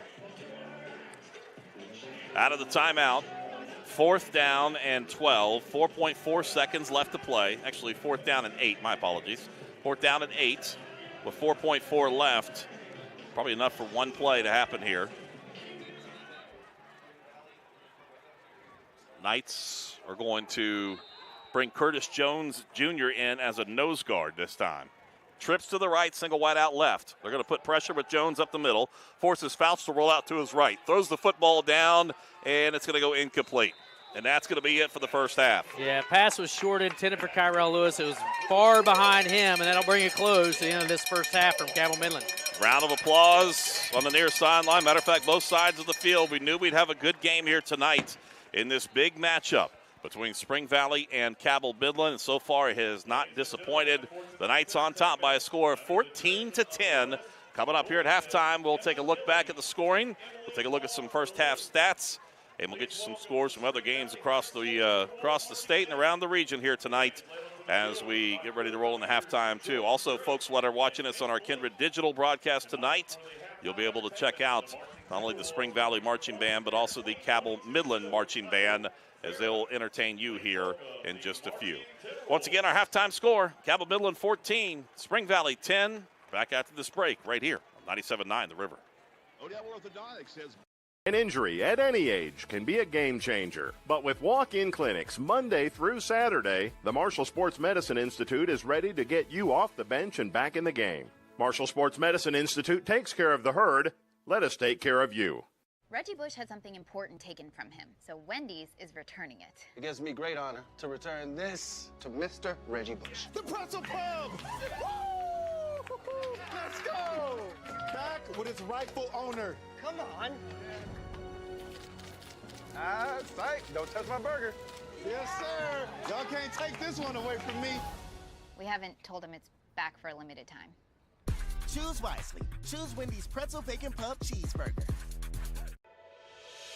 Hi, my name is Wyatt Milam, and I'm from Canova, West Virginia. When I'm back home in Canova, you will find me at my local Parmar store. We had that golden blue pride at Parmar. There are literally hundreds of Parmar stores in West Virginia, Kentucky, Ohio, and Pennsylvania, and even more on the way. Download the Parmar app to save even more. And whether it's food, gas, groceries, or whatever, we have you covered at Parmar. West Virginia proud and ready to serve you. And if there's not a Parmar store near you now, there will be soon. The first time I ever went golfing, my very first shot was like 100 yards. I never hit anything before, and I hit it on the green 5 feet away from the hole. It's a lot of practice, a lot of time, and a lot of dedication. And whenever you get to a certain level, you can kind of reap the rewards of that. Never stop experimenting. As long as you stay steadfast in your beliefs, it'll work out. We know who we are, where we have been, and where we are going. Healthcare is ever-changing, and we are evolving to meet the future needs of our community. Thomas Health is honored to announce our affiliation with the WVU Health System. WVU Health System and its network of hospitals and physicians across West Virginia, Ohio, and Pennsylvania will allow Thomas Health to elevate and expand the current services we offer to this region. With broader access to specialists and subspecialists and the full support of the preeminent health system in our state, we look forward to being your first choice for medical care. Together, proudly serving our community and the state of West Virginia, today and tomorrow. Planning for a funeral is never easy, and selecting the right mortuary can be important. Family owned and operated for over 6 decades, our family has helped other families going through the most difficult time. Chapman's Mortuary and Crematory can help you plan arrangements today or offer a pre-need funeral plan in line with your intimate wishes. And now, we provide Huntington's only on-site crematory. Call us for a free consultation. Chapman's Mortuary and Crematory, serving the tri-state for over 60 years. Celebrate Christmas with the Village of Lights through Barboursville Park. Coming this December, A one-way driving tour of Christmas lights through Barboursville Park, beginning at the main entrance, ending at the soccer complex.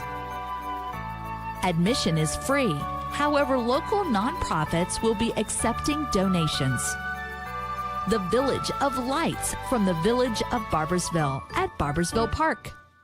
Food Fair has a new and convenient way for you to save. Introducing Clip and Save digital coupons. Just go to your local Food Fair, sign up for Cart Cash, then set up an online shopping account at foodfairmarkets.com, and you're ready to start clipping. Use your Food Fair app while shopping and clip your item right there in the store. Your savings will be applied as you check out. It's quick, easy, and convenient. Save on all your favorite items with Clip and Save digital coupons. Food Fair, where convenience and quality meet. An injury at any age can be a game changer, but Marshall Orthopedics, the area's only comprehensive sports medicine practice, is ready to get you off the bench and back in the game. Marshall Orthopedics takes care of the herd. Let us take care of you. Going to Indianapolis next week. Okay, good. I loved it, but it was, I'm getting old. Well, Dorian, he sings in the collision room. Yes. So they go to Ireland. Oh, neat. Yeah, that's Ed. Yeah, Ed is a great director. I'm like, Ireland? So good. And he was like, yeah, we got her. I said, that's a lot of money.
and gentlemen, please make welcome from Ona, West Virginia, your 10-time consecutive and current West Virginia State High School Marching Band champions and winners of the 2021 Governor's Cup Series, the best band in the land, the pride of Cabell County, the Cabell Midland High School Marching Knights.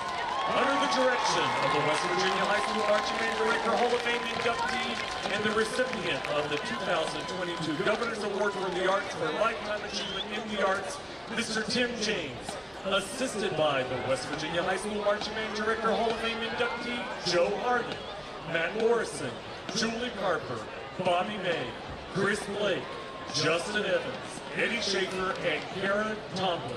The Marching Knights are led on the field this evening by drum major Samantha Pay, assisted by Chris Eisen and J.R. Ash. Please give a big shout out to our band, drumline, drum majors, and auxiliary, as this season the Marching Knights are undefeated as they were named grand champions at the John Marshall High School Band Showcase, grand champions at the Knights in the Round Table Competition, the Hurricane High School Whirlwind of Music, Polka Heritage Festival, and the Wyoming Youth Warrior Classic. The Marching Knights are currently in first place in the 2022 Governor's Cup Series. Tonight, the Marching Knights will perform their 2022 winning show entitled Shattered. Special thanks to our outstanding hardworking band staff and boosters. So let's show our night spirit and give a resounding applause to the best band in the land, the pride of Cabell County, the Cabell Midland High School Marching Knights.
An injury at any age can be a game changer. But with walk-in clinics Monday through Saturday, the Marshall Sports Medicine Institute is ready to get you off the bench and back in the game. Marshall Sports Medicine Institute takes care of the herd. Let us take care of you. Looking for fair prices, professional service, and the most customer-friendly shop in the tri-state? Then Freedom Gun & Pawn in Lavalette is your kind of place. Freedom Gun & Pawn has the best selection of new, pre-owned, and vintage firearms, plus a large stock of ammo and accessories. Freedom Gun & Pawn is everything you want in a gun and pawn shop. Freedom Gun & Pawn, proud to support our local high schools and communities. Across from Food Fair in Lavalette, online at freedomgunandpawn.com. The culture here at Mount West is to facilitate student success in a variety of ways. Students know that somebody cares. They know that there's somebody on that other table that is willing to do everything they can to make them successful. Somebody can walk in the door not knowing what they want to do, and they can talk through what their options might be. There's a program or a pathway for you here at Mount West. We have a pathway for anybody.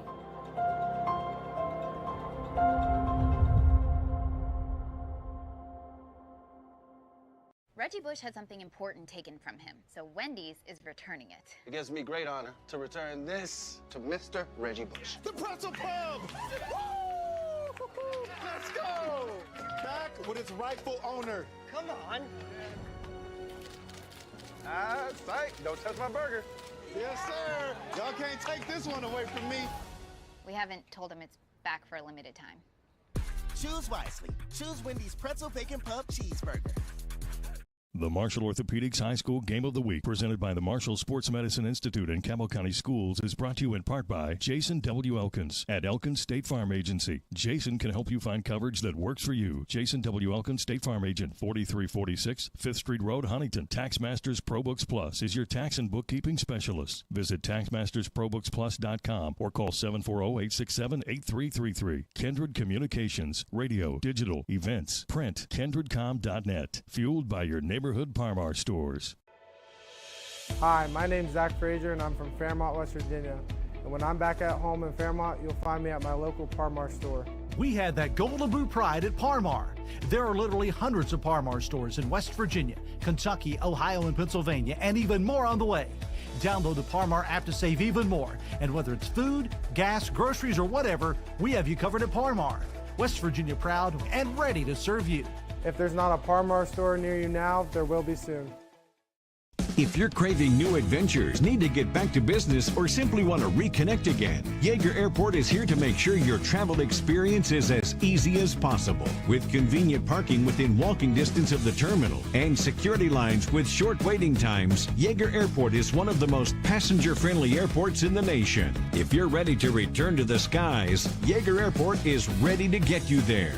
Fly CRW, West Virginia's premier airport. You want it? Click it. Reserve it and drive it. Buy it at Thornhill. Buy it at Thornhill. Buy it at Thornhill. That's right. Getting your new vehicle just got easier. Visit any of our 6 locations and get a personalized experience in preferencing your next new vehicle. Tag one of our pre-built invoices. Or let's customize your exact features with our easy built-to-order process. All we have to offer with shopping ease at ThornhillAutomotive.com. Tag your new ride. Tag your new ride. Tag your new ride. Tag your new ride on the Thornhill Motor Mile. The first time I ever went golfing, my very first shot was like 100 yards. I never hit anything before, and I hit it on the green 5 feet away from the hole. It's a lot of practice, a lot of time, and a lot of dedication. And whenever you get to a certain level, you can kind of reap the rewards of that. Never stop experimenting. As long as you stay steadfast in your beliefs, it'll work out. An injury at any age can be a game changer, but Marshall Orthopedics, the area's only comprehensive sports medicine practice, is ready to get you off the bench and back in the game. Marshall Orthopedics takes care of the herd. Let us take care of you. Here with you, having a pretty good matchup here tonight between these two rivals. A lot of times these two teams will face each other game 1 of the season, it seems like, and then at some point in the playoffs. Still might see them in the playoffs, but this one a little later in the season this year. Remember, to start the second half off here, Midland's kicking off. They took the ball in the first quarter, so they're going to be kicking off to Spring Valley.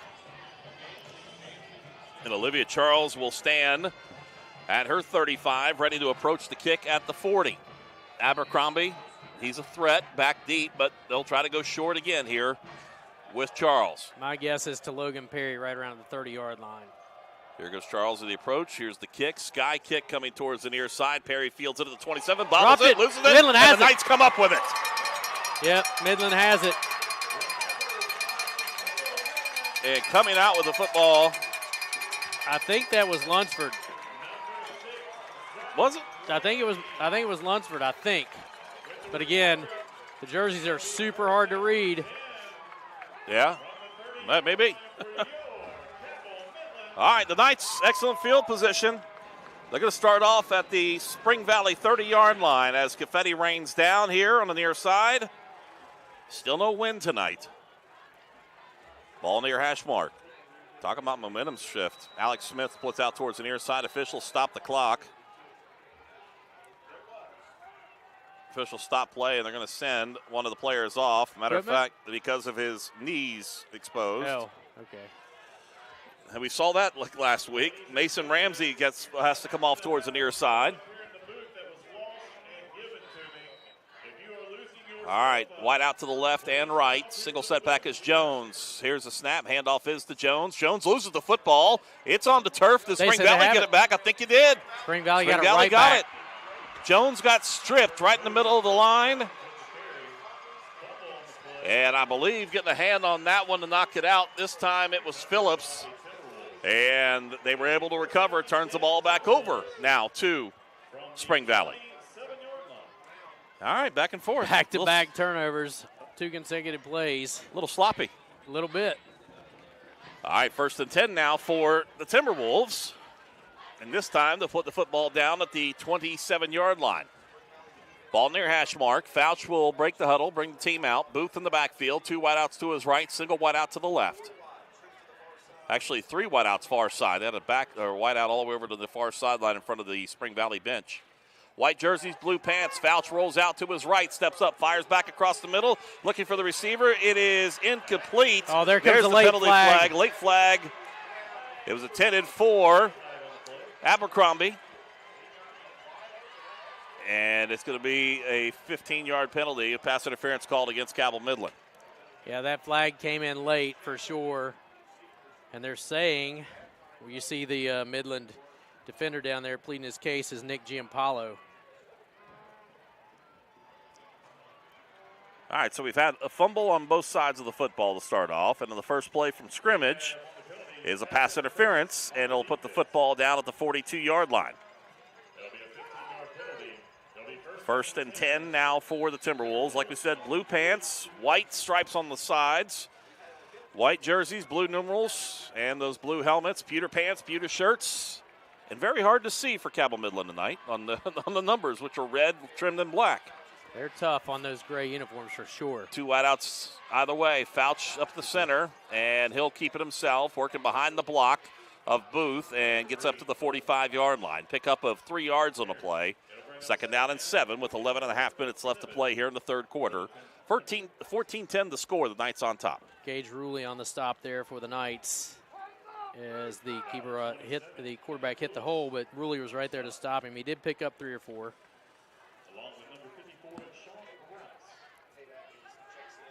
John Rouse on the stop. 2 wideouts either way. Fouch out of the shotgun, takes a snap, handoff Perry. Perry hit in the backfield. He's going to be wrapped up and brought down and forced all the way back.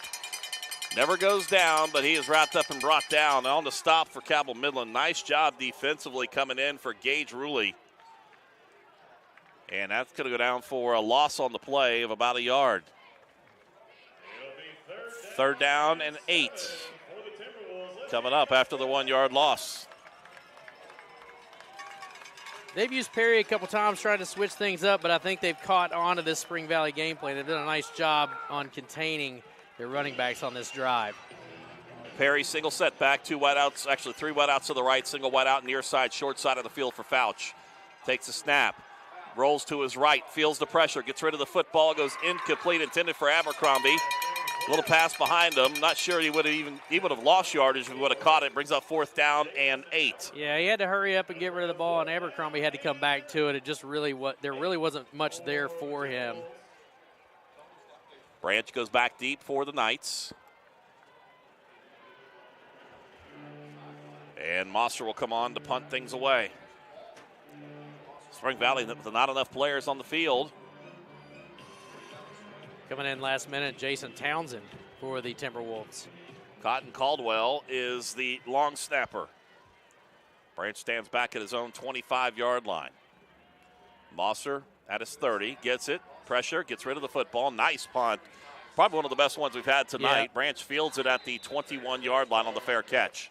Yeah, definitely the best punt of the night, as Ryan Wolf had a few off the side of his foot, and then Mosser had a rough one late there in the second quarter as well. We're going to mark it at the 22-yard line, so 1st and 10 for the Knights.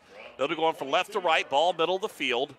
10:06 left to play, third quarter. Cabell Midland 14, Spring Valley 10. Wolf up underneath center. Jones single setback. Last play resulted in a fumble. This time gets it back to Jones. He's going to hold on to that ball and power his way up across the 25 up to about the 27-yard line, 28-yard line. He put two hands on that one, made sure nobody was ripping that one out. He carried Cam Bailey along there as well as Cassie. Nice progress again to the 29. Yeah, he wasn't going to be denied that one. He held on to it and just powered his way to the 29-yard line. 2nd down and 3. Wide out far side. Ball near hash mark. Handoff. Nope, this is Wolf. Keeps it himself on the option. Then second effort. It's going to stretch out, be close to that first down. I think he got it. I think he got it. I do Second think he effort, falling forward. Got the first down. And the Knights will have a fresh set of downs. And on that stop for the Timberwolves, I think Cassie was there, but you can also credit Shane Roberts on the stop. But Midland does move the sticks. For the first time tonight, the flag, the American flag to our left, is starting to move with a little breeze making its way right now at the back of Cabell Midland. Wide outs either way. Jones single setback. Wide splits once again for the Knights. It'll be Roberts in motion, handoff Jones, hit in the back of the field, but falls forward. Shy there on, actually check that, not Shy on the stop. It was Bailey on the stop, but Curtis Jones stretched out beyond the 35 to the 36. Yeah, he got tripped up, put a hand down, was able to get a yard and a half, a little more by getting his hand down, but he got tackled from behind. He did get some positive yardage. He'll go from the 36-yard line. Caden Pauly brings the play in. He'll split over to the far side. Alex Smith split to the near side. Wingbacks either way. Single setback is Jones. Here goes Wolf. Keeps it. Turns up. 40. Cuts back to the middle. 45. Still on his feet. All the way up to about the midfield stripe. Good enough for the first down and then some. Move the chains. And the Knights on a drive with another good run by Wolf. What a nice run by Wolf. Found his dance card. He danced through coverage out there. Finally finishing him off was Logan Perry. You can also credit Shane Roberts got downfield there to help out. But Wolf with a nifty run for the first down for the Knights. Front nose of the football just barely touching that 50-yard line marker. So 1st and 10 for the Knights at the midfield stripe. Ethan Bills sets up the offensive line. Wideouts either way. Jones backfield. Wingbacks either way for Wolf up underneath center. Roberts goes in motion. Handoff is to Jones, and he's going to drag a couple. Football came out. The foot loses the football, but they're going to say they're going to say it's a turnover. Jones lost the football a second time, and it squirts out and turns the ball back over to Spring Valley. Coughed it up as he was fighting for yardage there, and the ball popped out, and Spring Valley was right there to recover. So another turnover for the Knights here. And they're going to have it right at the 48-yard line, just shy of the midfield stripe. So change sides, now right to left now for Spring Valley. In the ball game like this, you got to hold on to the ball. Talk about momentum shifts. We've had a bunch of them here so far tonight. Back and forth between both teams.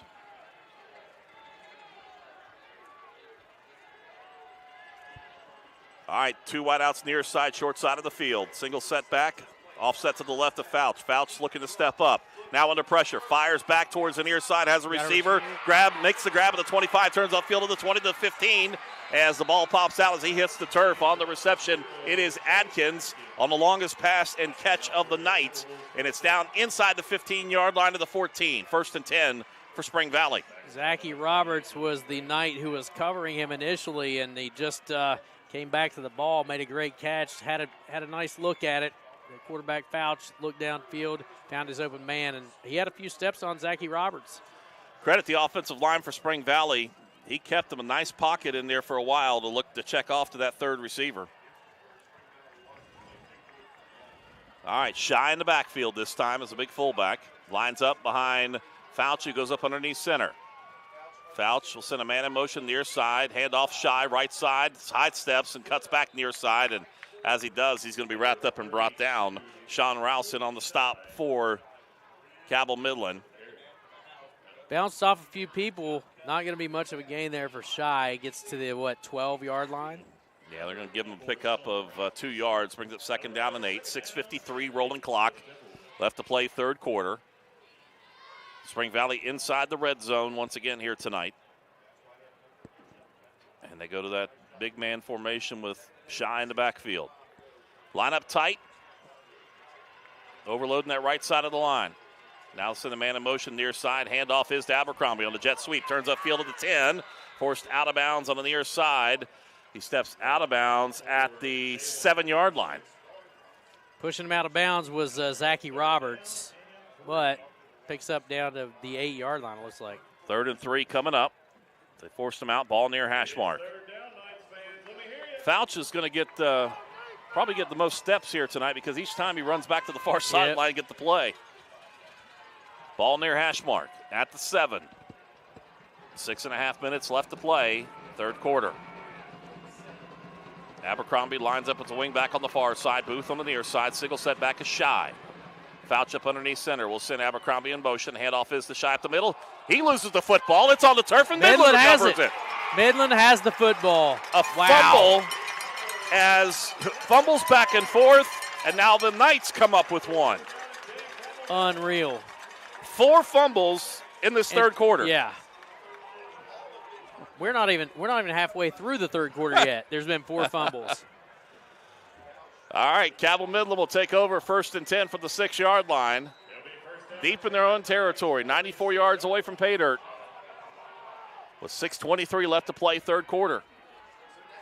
This game's a circus for sure, man. This is crazy.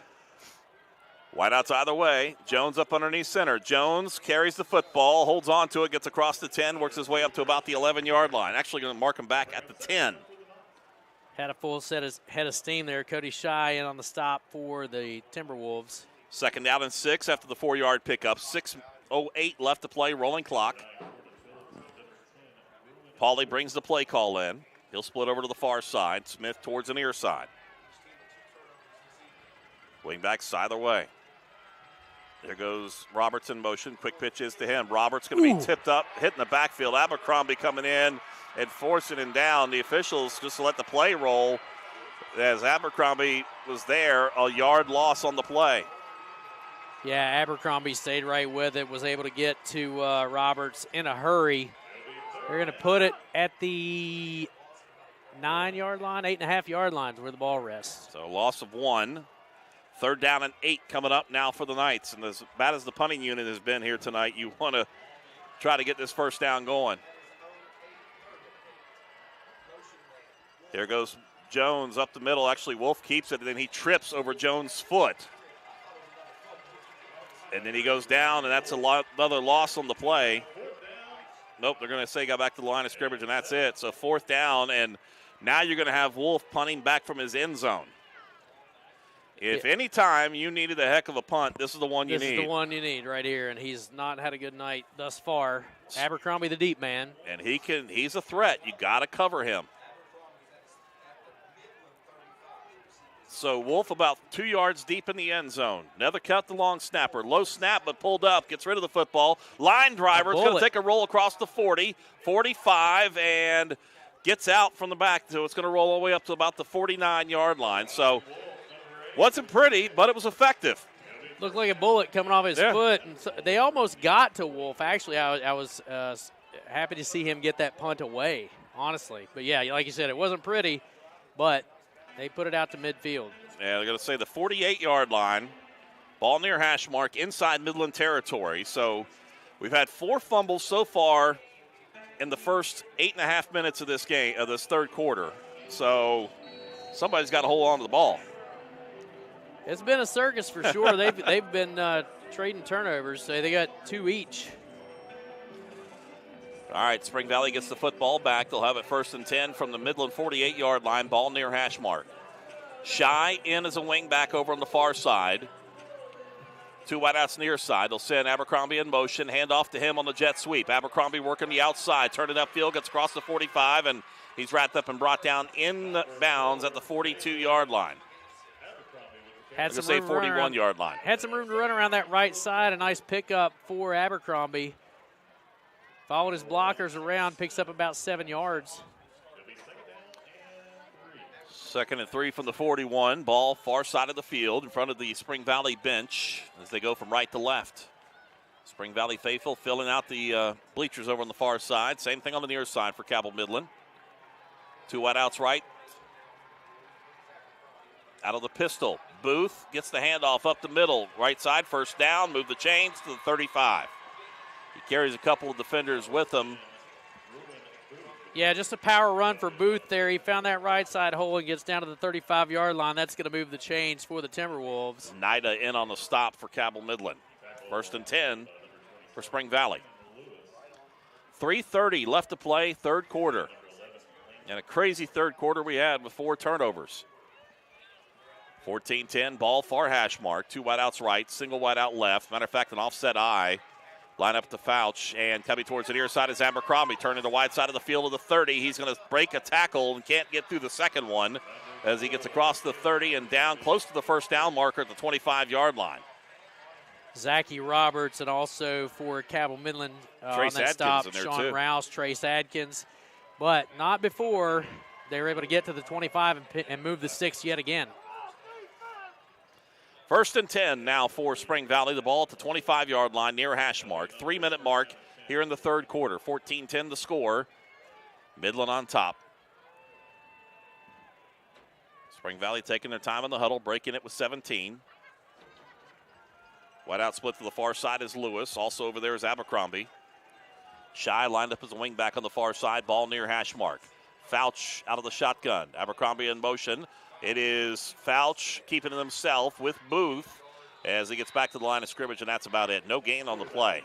Yeah, he had an option there in mind, and he just followed his back and for no gain. Not much to look at there in terms of a hole to squeak through, but back to the original line of scrimmage. It'll be 2nd and 10. Matthew Edwards in on the stop, the nose guard for Midland. 2:15 left to play, third quarter. No gain. 2nd down and 10. Ball to 25. Just to the right of the hash mark on the near side by about a yard. Fouch breaks the huddle with 9 seconds. Gets to the line of scrimmage with 7 seconds. Sends a man over towards the near side, and they got to burn a timeout on Spring Valley. They just had no idea where they were going. Minute 55 left to play, third quarter. 14-10 is our score. Midland on top. 60-second break right here on 97.9 The River. Realtor Valerie Leggett of Cornerstone. I've watched Fouch. The spirit of competition. You see it throughout the community. Friends and neighbors challenging themselves in whatever they do, giving it their all. Since 1901, Putnam County Bank is right there with you, competing for your business, stepping up for our community, and moving our region forward. That's why Putnam County Bank is proud to be your hometown bank, making our community stronger, all while striving to be the best, helping you develop and grow. That's the goal of Putnam County Bank. Looking for fair prices, professional service, and the most customer-friendly shop in the tri-state? Then Freedom Gun & Pawn in Lavalette is your kind of place. Freedom Gun & Pawn has the best selection of new, pre-owned, and vintage firearms, plus a large stock of ammo and accessories. Freedom Gun & Pawn is everything you want in a gun and pawn shop. Freedom Gun & Pawn, proud to support our local high schools and communities. Across from Food Fair in Lavalette, online at freedomgunandpawn.com. Leaves them with 2 to go the rest of the way here in this second half. It is 14-10 our score. Minute 55 left to play in this third quarter. 2nd down and 10 coming up for the Timberwolves. 2 wideouts right. Single wideout left. Booth single setback. Fouch now under pressure. Steps up. Rolls to his right. Fires downfield, and the receiver makes the grab and then drops it. In and out of the hands of Kyrell Lewis. Then he got hit from the backside and knocked it out. Alex Smith on coverage over there for the Cabell Midland Knights did a good job of hitting the receiver just as the ball got there. It'll be 3rd and 10. Stopping the clock with 1:49 left to play here, third quarter. 3rd down, 10 coming up now for Spring Valley. Both these teams fumbled the ball 4 times we talked about here in this third quarter. Both of them have bent, but none of them have broken yet. The Knights can bend a little here, but they don't want to give up this first down. Big 3rd down. It's a big one. 3rd down and 10. Abercrombie split towards the near side. And another timeout taken by Spring Valley. Wow, that's 2 timeouts in this drive in 2 plays. 3 plays. It's been over confusion about personnel too. Something happened over here, and you had coaches yelling on that sideline. I'm not sure what they had intended their offensive unit to do, but they weren't doing it, so they had to call that timeout again. And Brad Dingus was livid about it, having to do it too, because we're looking at 3rd down and 10. We'll keep it right here with 1:49 left to play in the third quarter. That leaves them with one timeout remaining in a tight game like this. That's well, not good. You know how frustrated he is, and you could see it when he was coming off the sideline to come out and meet the offense. He was not happy. But you're right. That definitely could be a factor late in this ball game. Midland with 3 to go on their timeouts, so they're holding on to them as much as they can here. Knights on top by 4, 14-10. All right, reset it for you. 3rd down and 10 coming up for Spring Valley. They're going from right to left, and they are looking at the football being placed at the 25-yard line, just to the right of the hash mark on the near side. 2 wideouts either way. Booth towards the near side, out of the shotgun for Fouch. They'll set a man in motion. It's Abercrombie. Fakes the handoff to him. Quick pass back to the right. And it's a catch by Lewis. And he'll walk into the end zone. Touchdown. Kyrell Lewis into the end zone. 25 yards on the reception. Made a nice grab. Made up for the last one he dropped. And Spring Valley goes out on top now, 16-14. Well, and you saw what happened as that ball was coming at the receiver, the Midland defender went into the air, and it slipped right past the coverage. And when the Midland receiver hit the turf, he was all by himself and scampers in on that 25-yard touchdown reception. Kyrell Lewis, the senior, with the touchdown. Extra point coming up. Kick is up, and it is good. Minute 43 left to play here in this 3rd quarter. Set ourselves a ball game, folks. 17-14. Spring Valley back on top. 60-second break right here on 97.9 The River.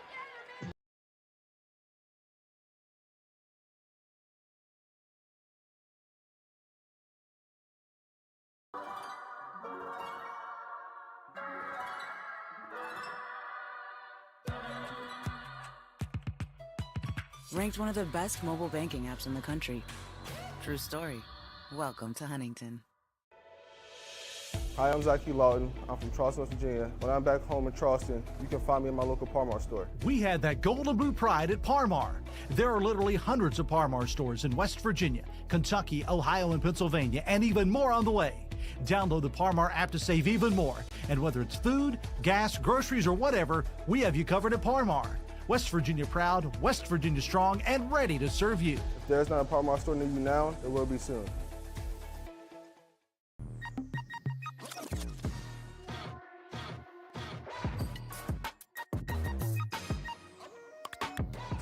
Freedom from surprise fees with Asterisk free checking. True story. Welcome to Huntington. Kickoff coming up here now from Rydell as the Spring Valley Timberwolves connect on a 25-yard touchdown pass to Kyrell Lewis to regain the lead by a score of 17-14. Here's a sky kick going over to the right side, going to be fielded there at the 31-yard line.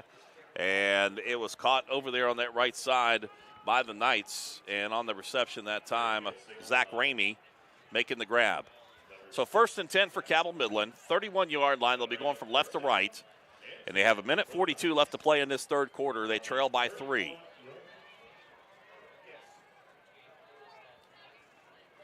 The Knights with 3 timeouts remaining. Spring Valley with 1. They burned 2 within 3 plays on the last drive. But that last timeout paid off because they got a touchdown out of it. So officials stop play now. What for? Not sure why. Oh, the tee was still on the field. Okay. They ran a guy out to get the tee.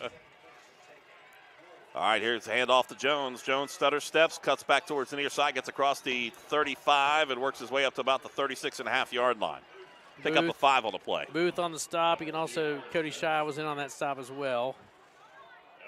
Little power run there by Jones. Picks up 6 yards, looks like, or 5 or 6. 6 yards. Looks like 6. Yeah, got a good spot on that one. 2nd down and 4 with a minute 15 left to play here in this 3rd quarter. Pauly brings the play in. He'll split over to the far side.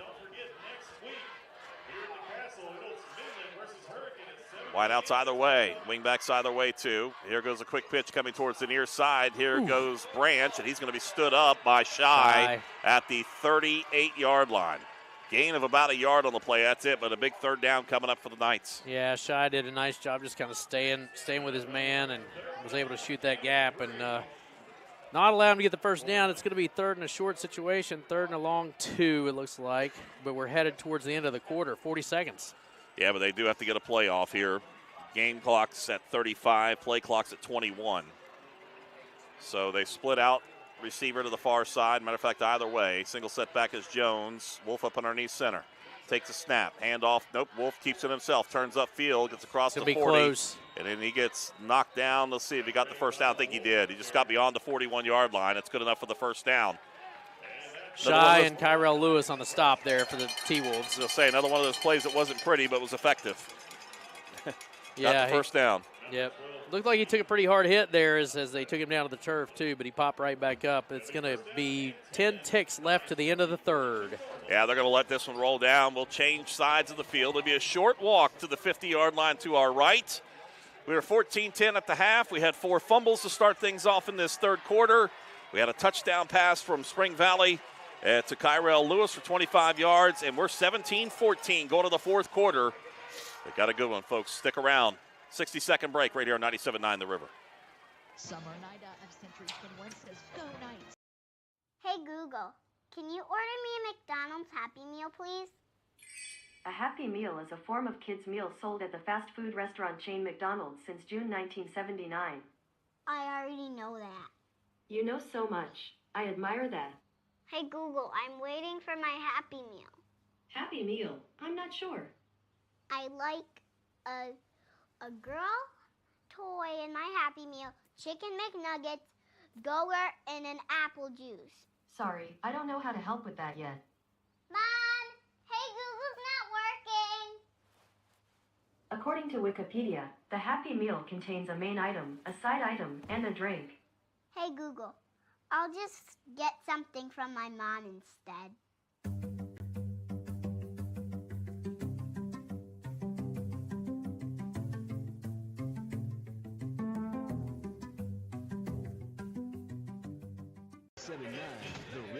Change sides of the field. We get ready for the fourth quarter with the Knights on top, or excuse me, the Spring Valley on top by a score of 17-14. First and 10 for the Knights from the 42-yard line, going from right to left. Far hash mark. Wolf keeps it, and he's going to be hitting the backfield. Cuts back to his right. He'll get positive yards out of it. Matter of fact, he'll work his way up to about the 45-yard line. That was going to go down probably for about a half a yard loss, but that nice move back to the right. Yeah, Lewis had him in the backfield, and then Wolf was able to get away from him and turn something into what looked like not much of anything. Powered through for about 4 yards. No reason to panic or anything for Cabell Midland. Trail by 3, a lot of time to go. They got 3 timeouts remaining. And they got the football moving to the 45, make it the 46-yard line. Second down and 6. Wolf keeps it himself again, right side, pushing that pile. Matter of fact, that pile goes across the 50. Boy, that's gonna be to the close. 48. I think he's just about a yard or maybe less than shy of the first down mark. Yeah, it's going to be, like you said, Chris, right at about a yard. They're going to mark it at the 49. Needs to get to the 48. But that was a big push by that pile and that offensive line.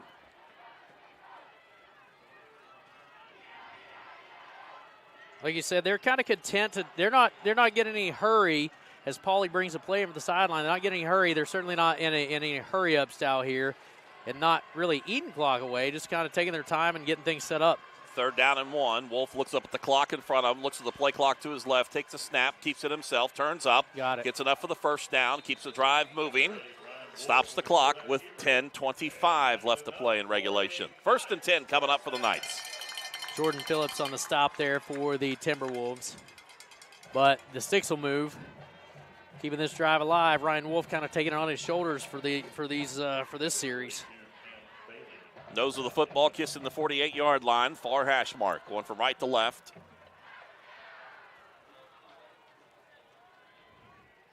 As the Knights looking to keep it rolling here, burn some clock.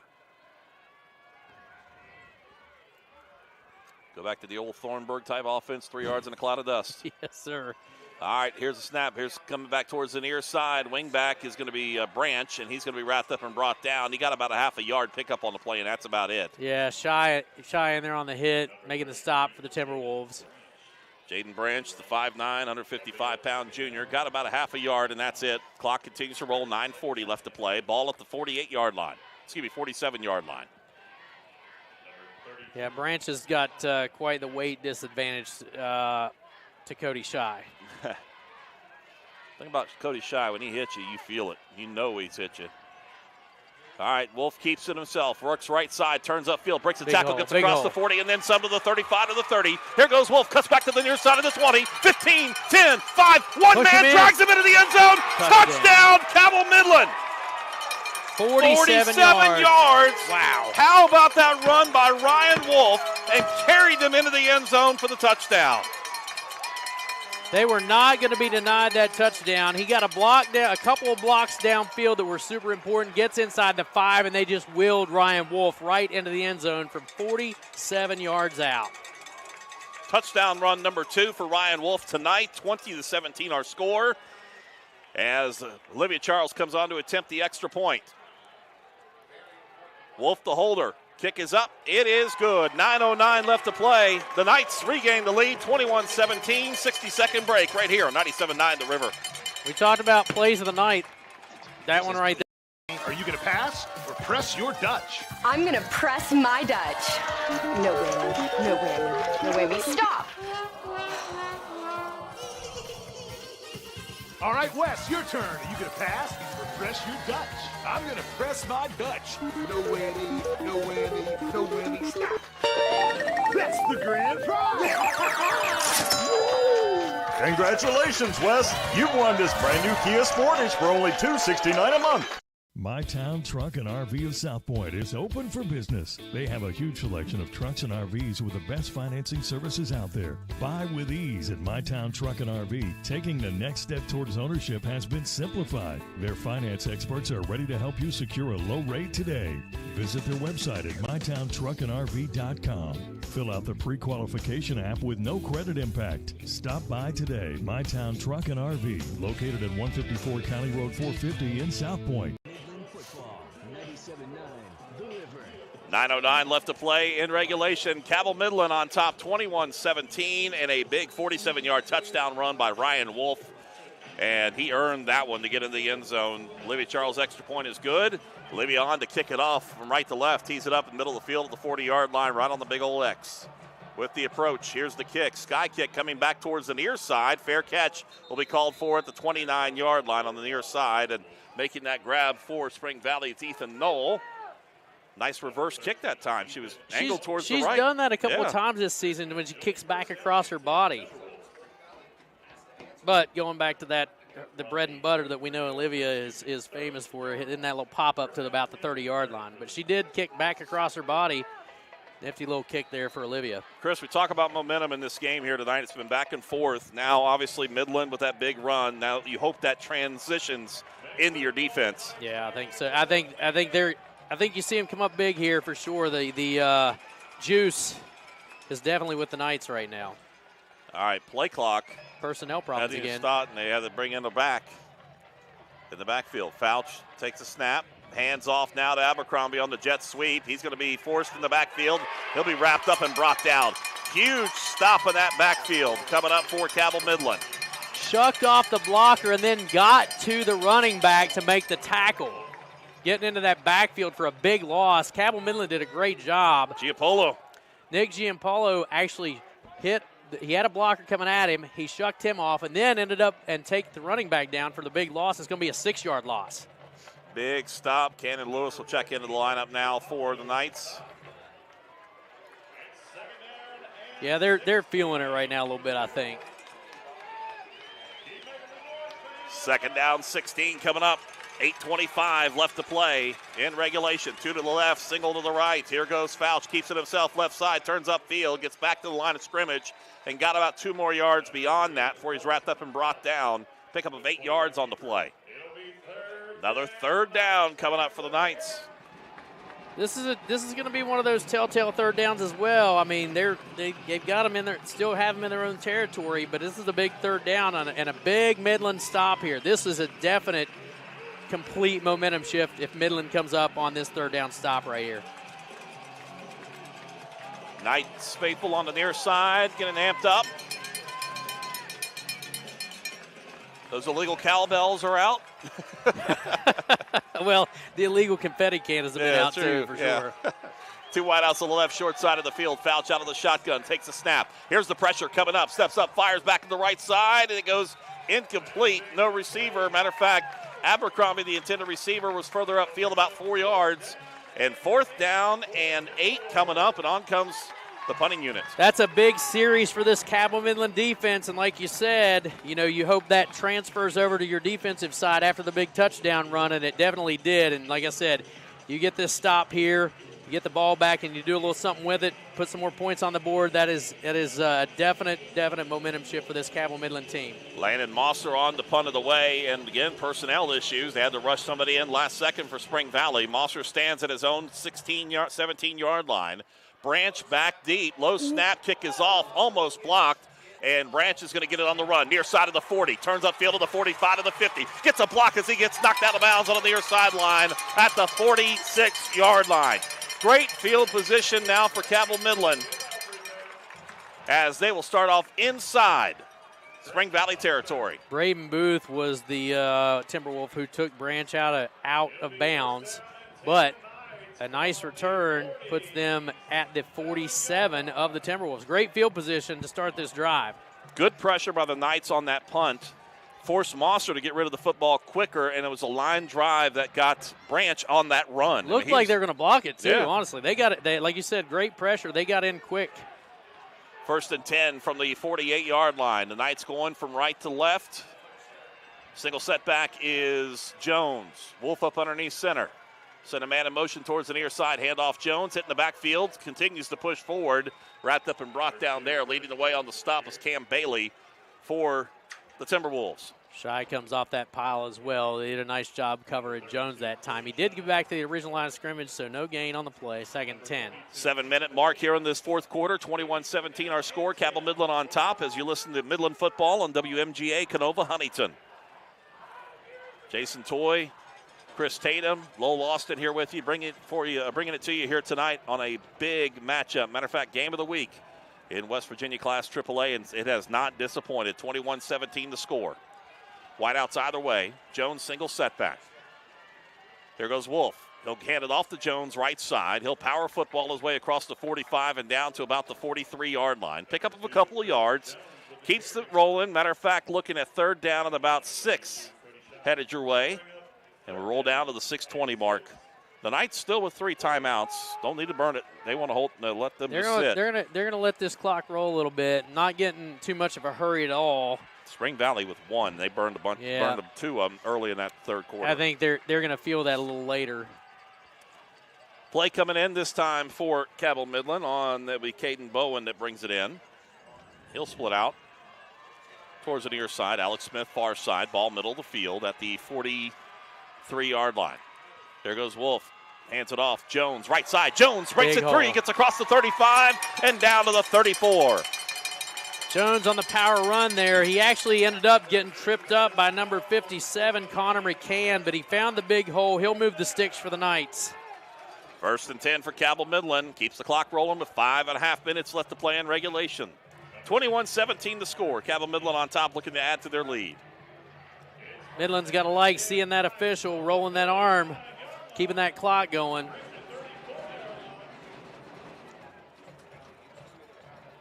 Again, they're just taking their time. They're running the play in at about the in between the 15 and 20-second mark of that play clock. Not getting in too much of a hurry. They're going to let some of that clock roll down. Yeah, Wolf looks up and sees that clock. He'll take some more time off of it. Jones puts 2 hands on that football as he hits the line, and he got maybe about a half a yard, and that's about it. Leading that surge defensively for Spring Valley is Connor McCain. Yeah, he wrapped him up right at the point he hit the line of scrimmage, and now McCann is down on the turf.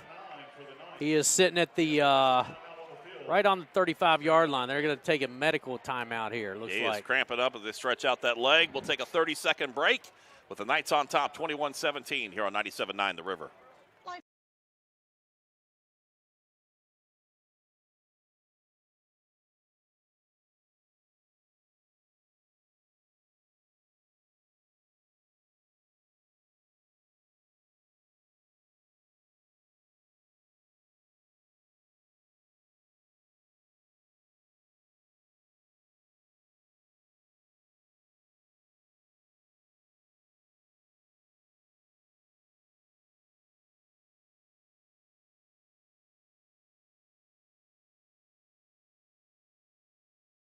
Cabell Midland on top, 21-17. Out of the injury timeout.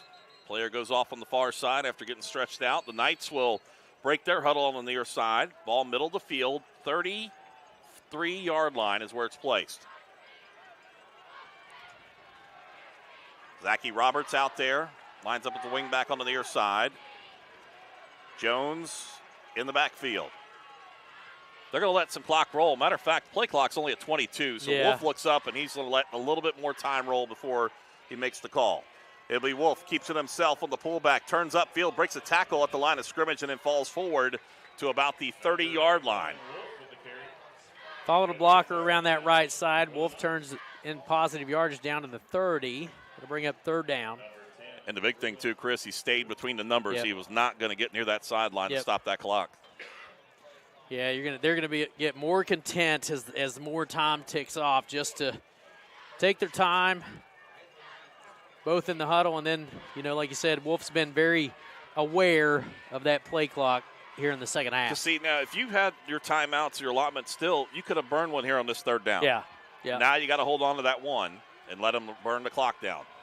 They get up to the line of scrimmage with 5 seconds left. Wolf goes up underneath center with 2 seconds left. Snaps it at 1. Keeps it to Jones. He'll power his way across the 25. Good enough for the first down as he works his way down to the 23-yard line. Yeah, that is power run right there. Textbook power run, and you see Booth coming up slow for the Timberwolves, and that is what's called a face full of Curtis Jones. First down when they needed it. 3.5 minutes left to play. In regulation, 21-17, the Knights by 4. A lot of hands on knees out there. Knights continuing to rotate players. Caden Bowen ran the play in from the sideline. Again, your play clock is now at 10. Game clock down to 3:09 as it rolls. Jones in the backfield. Wolf takes a snap. He'll keep it himself. Works behind the block from Jones. And then dives his way down to the 19.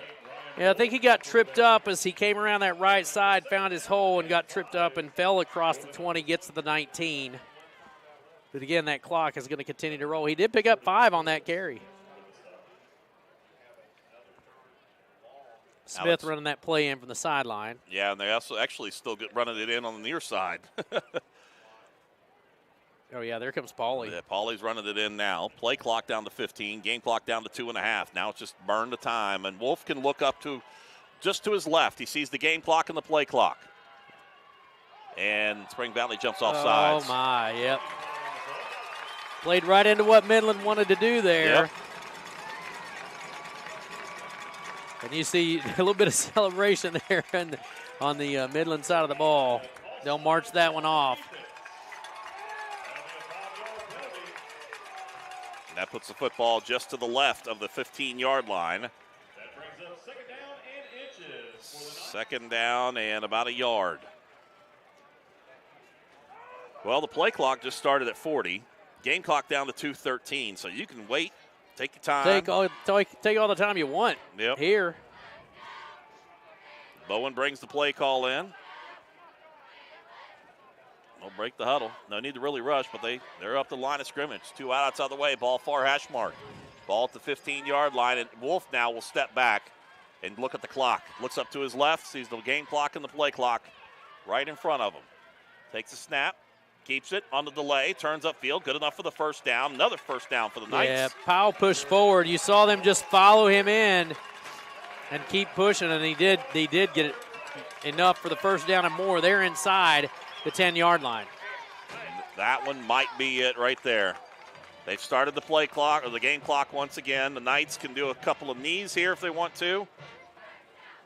Down inside the 10-yard line. 21-17. Make a statement, try to run, or you take a knee? I'm taking a knee at this point. Yeah.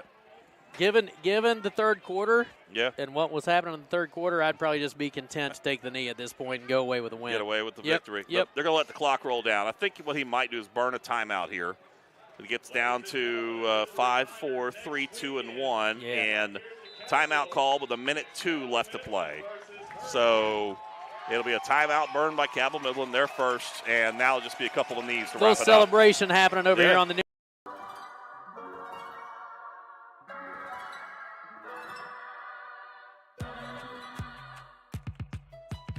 Ranked one of the best mobile banking apps in the country.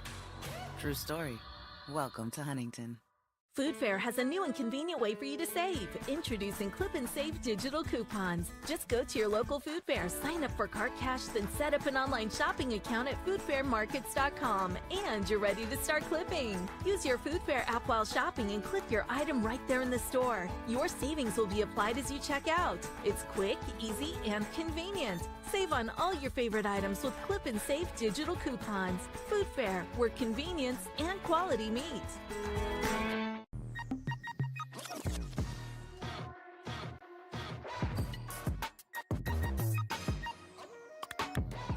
Freedom from surprise fees with Asterisk free checking. True story. Welcome to Huntington. That's right, they are. Dennis Ball handing me a couple of stats here. Midland with 2 players over 100 yards rushing tonight. Curtis Jones, 165, and Ryan Wolf at 133 here tonight. Good night for those guys for sure. And, there was a couple of series there where Ryan Wolf kind of took things on his own shoulders. Victory formation. Wolf going to take the snap. And he's going to let it roll. Spring Valley with a timeout. They're not going to burn it. If it was third down, they might burn it, but it's not. 51 seconds left. They're content. They're going to walk away from this one, and I like this mutual respect you're seeing between these two teams. They're shaking hands, hugging it out, man. These kids know each other. They've seen each other their entire lives. So although it's an intense rivalry, there's a lot of respect between these two teams on the field down there for sure. Wolf's going to let the play clock roll down a little bit here to take that final snap. Once he knows it's beyond the 40, it is, and that's going to be it. 25 seconds left on the game clock, and that's going to be it. Hugs, high fives between these two teams. They've been rivals for many, many years, but they have respect for one another. And it's a big win here tonight for Cabell Midland as they come away with the 21-17 victory over the Spring Valley Timberwolves. Number 1 goes down in West Virginia Class AAA tonight as the Timberwolves suffer their first loss of the season. They'll fall to 5-1 as Cabell Midland will now improve on the season to 5-1. Student section are making their way out on the field now. Big win for them as well. They're proud of their guys. And to knock off an unbeaten Spring Valley team. Something to be proud of for sure. Yeah, student section comes out. Fireworks go off, and the clock reads 21-17 as they blow the fireworks budget for the week right now with a big victory here for Cabell Midland. Coming up, we'll recap it, put the wraps on it for tonight. We're back after this break right here on 97.9 The River. What a great game. Really good. Hungry? Have kids? Looking for a fun, casual joint? Then Roosters at Pullman Square in Huntington is the place to be. Bring the kids 12 and under on Tuesdays, and they eat for just 99 cents all day long. That's right, an entree, 2 sides, and a drink for less than $1. Plus, Tuesday at Roosters means a featured appetizer all day for just $2. Roosters will lighten your mood and not your wallet. And you can always enjoy your favorite sports on Roosters 40 TVs. Roosters at Pullman Square in Huntington, a fun, casual joint. The spirit of competition. You see it throughout the community. Friends and neighbors challenging themselves in whatever they do, giving it their all. Since 1901, Putnam County Bank is right there with you, competing for your business, stepping up for our community, and moving our region forward. That's why Putnam County Bank is proud to be your hometown bank, making our community stronger, all while striving to be the best, helping you develop and grow. That's the goal of Putnam County Bank. You want it? Click it. Reserve it and drive it. Buy it at Thornhill. Buy it at Thornhill. Buy it at Thornhill. That's right. Getting your new vehicle just got easier. Visit any of our 6 locations and get a personalized experience in preferencing your next new vehicle. Tag one of our pre-built invoices. Or let's customize your exact features with our easy built-to-order process. All we have to offer with shopping ease at ThornhillAutomotive.com. Tag your new ride. Tag your new ride. Tag your new ride. Tag your new ride on the Thornhill Motor Mile. Dear West Virginia, are you craving new adventures, need to get back to business, or just ready to reconnect with the world again? Let Yeager Airport take you there with a safe and easy travel experience. Convenient covered parking within walking distance of the terminal, and short check-in and security lines. Yeager Airport is one of the most passenger-friendly airports in the country. Fly CRW West Virginia is been playing here. I wish we could go back to that GW game.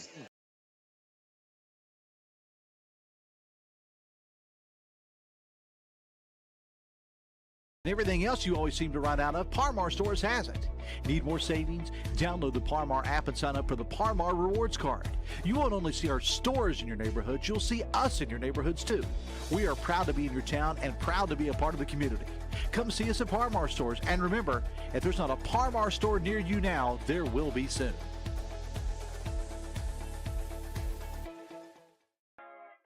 Hello, my name is Seth Seldron. I'm here in my home studio where I write, record, produce, mix, and master all my own music, as well as write, record, and edit all kinds of videos. Making my own music and making videos allows me a certain creative outlet that I wouldn't otherwise have. And one day I hope to sort of combine the two, maybe create my own music videos, direct them, edit them, as well as produce music for myself and other people. Leave that boy alone.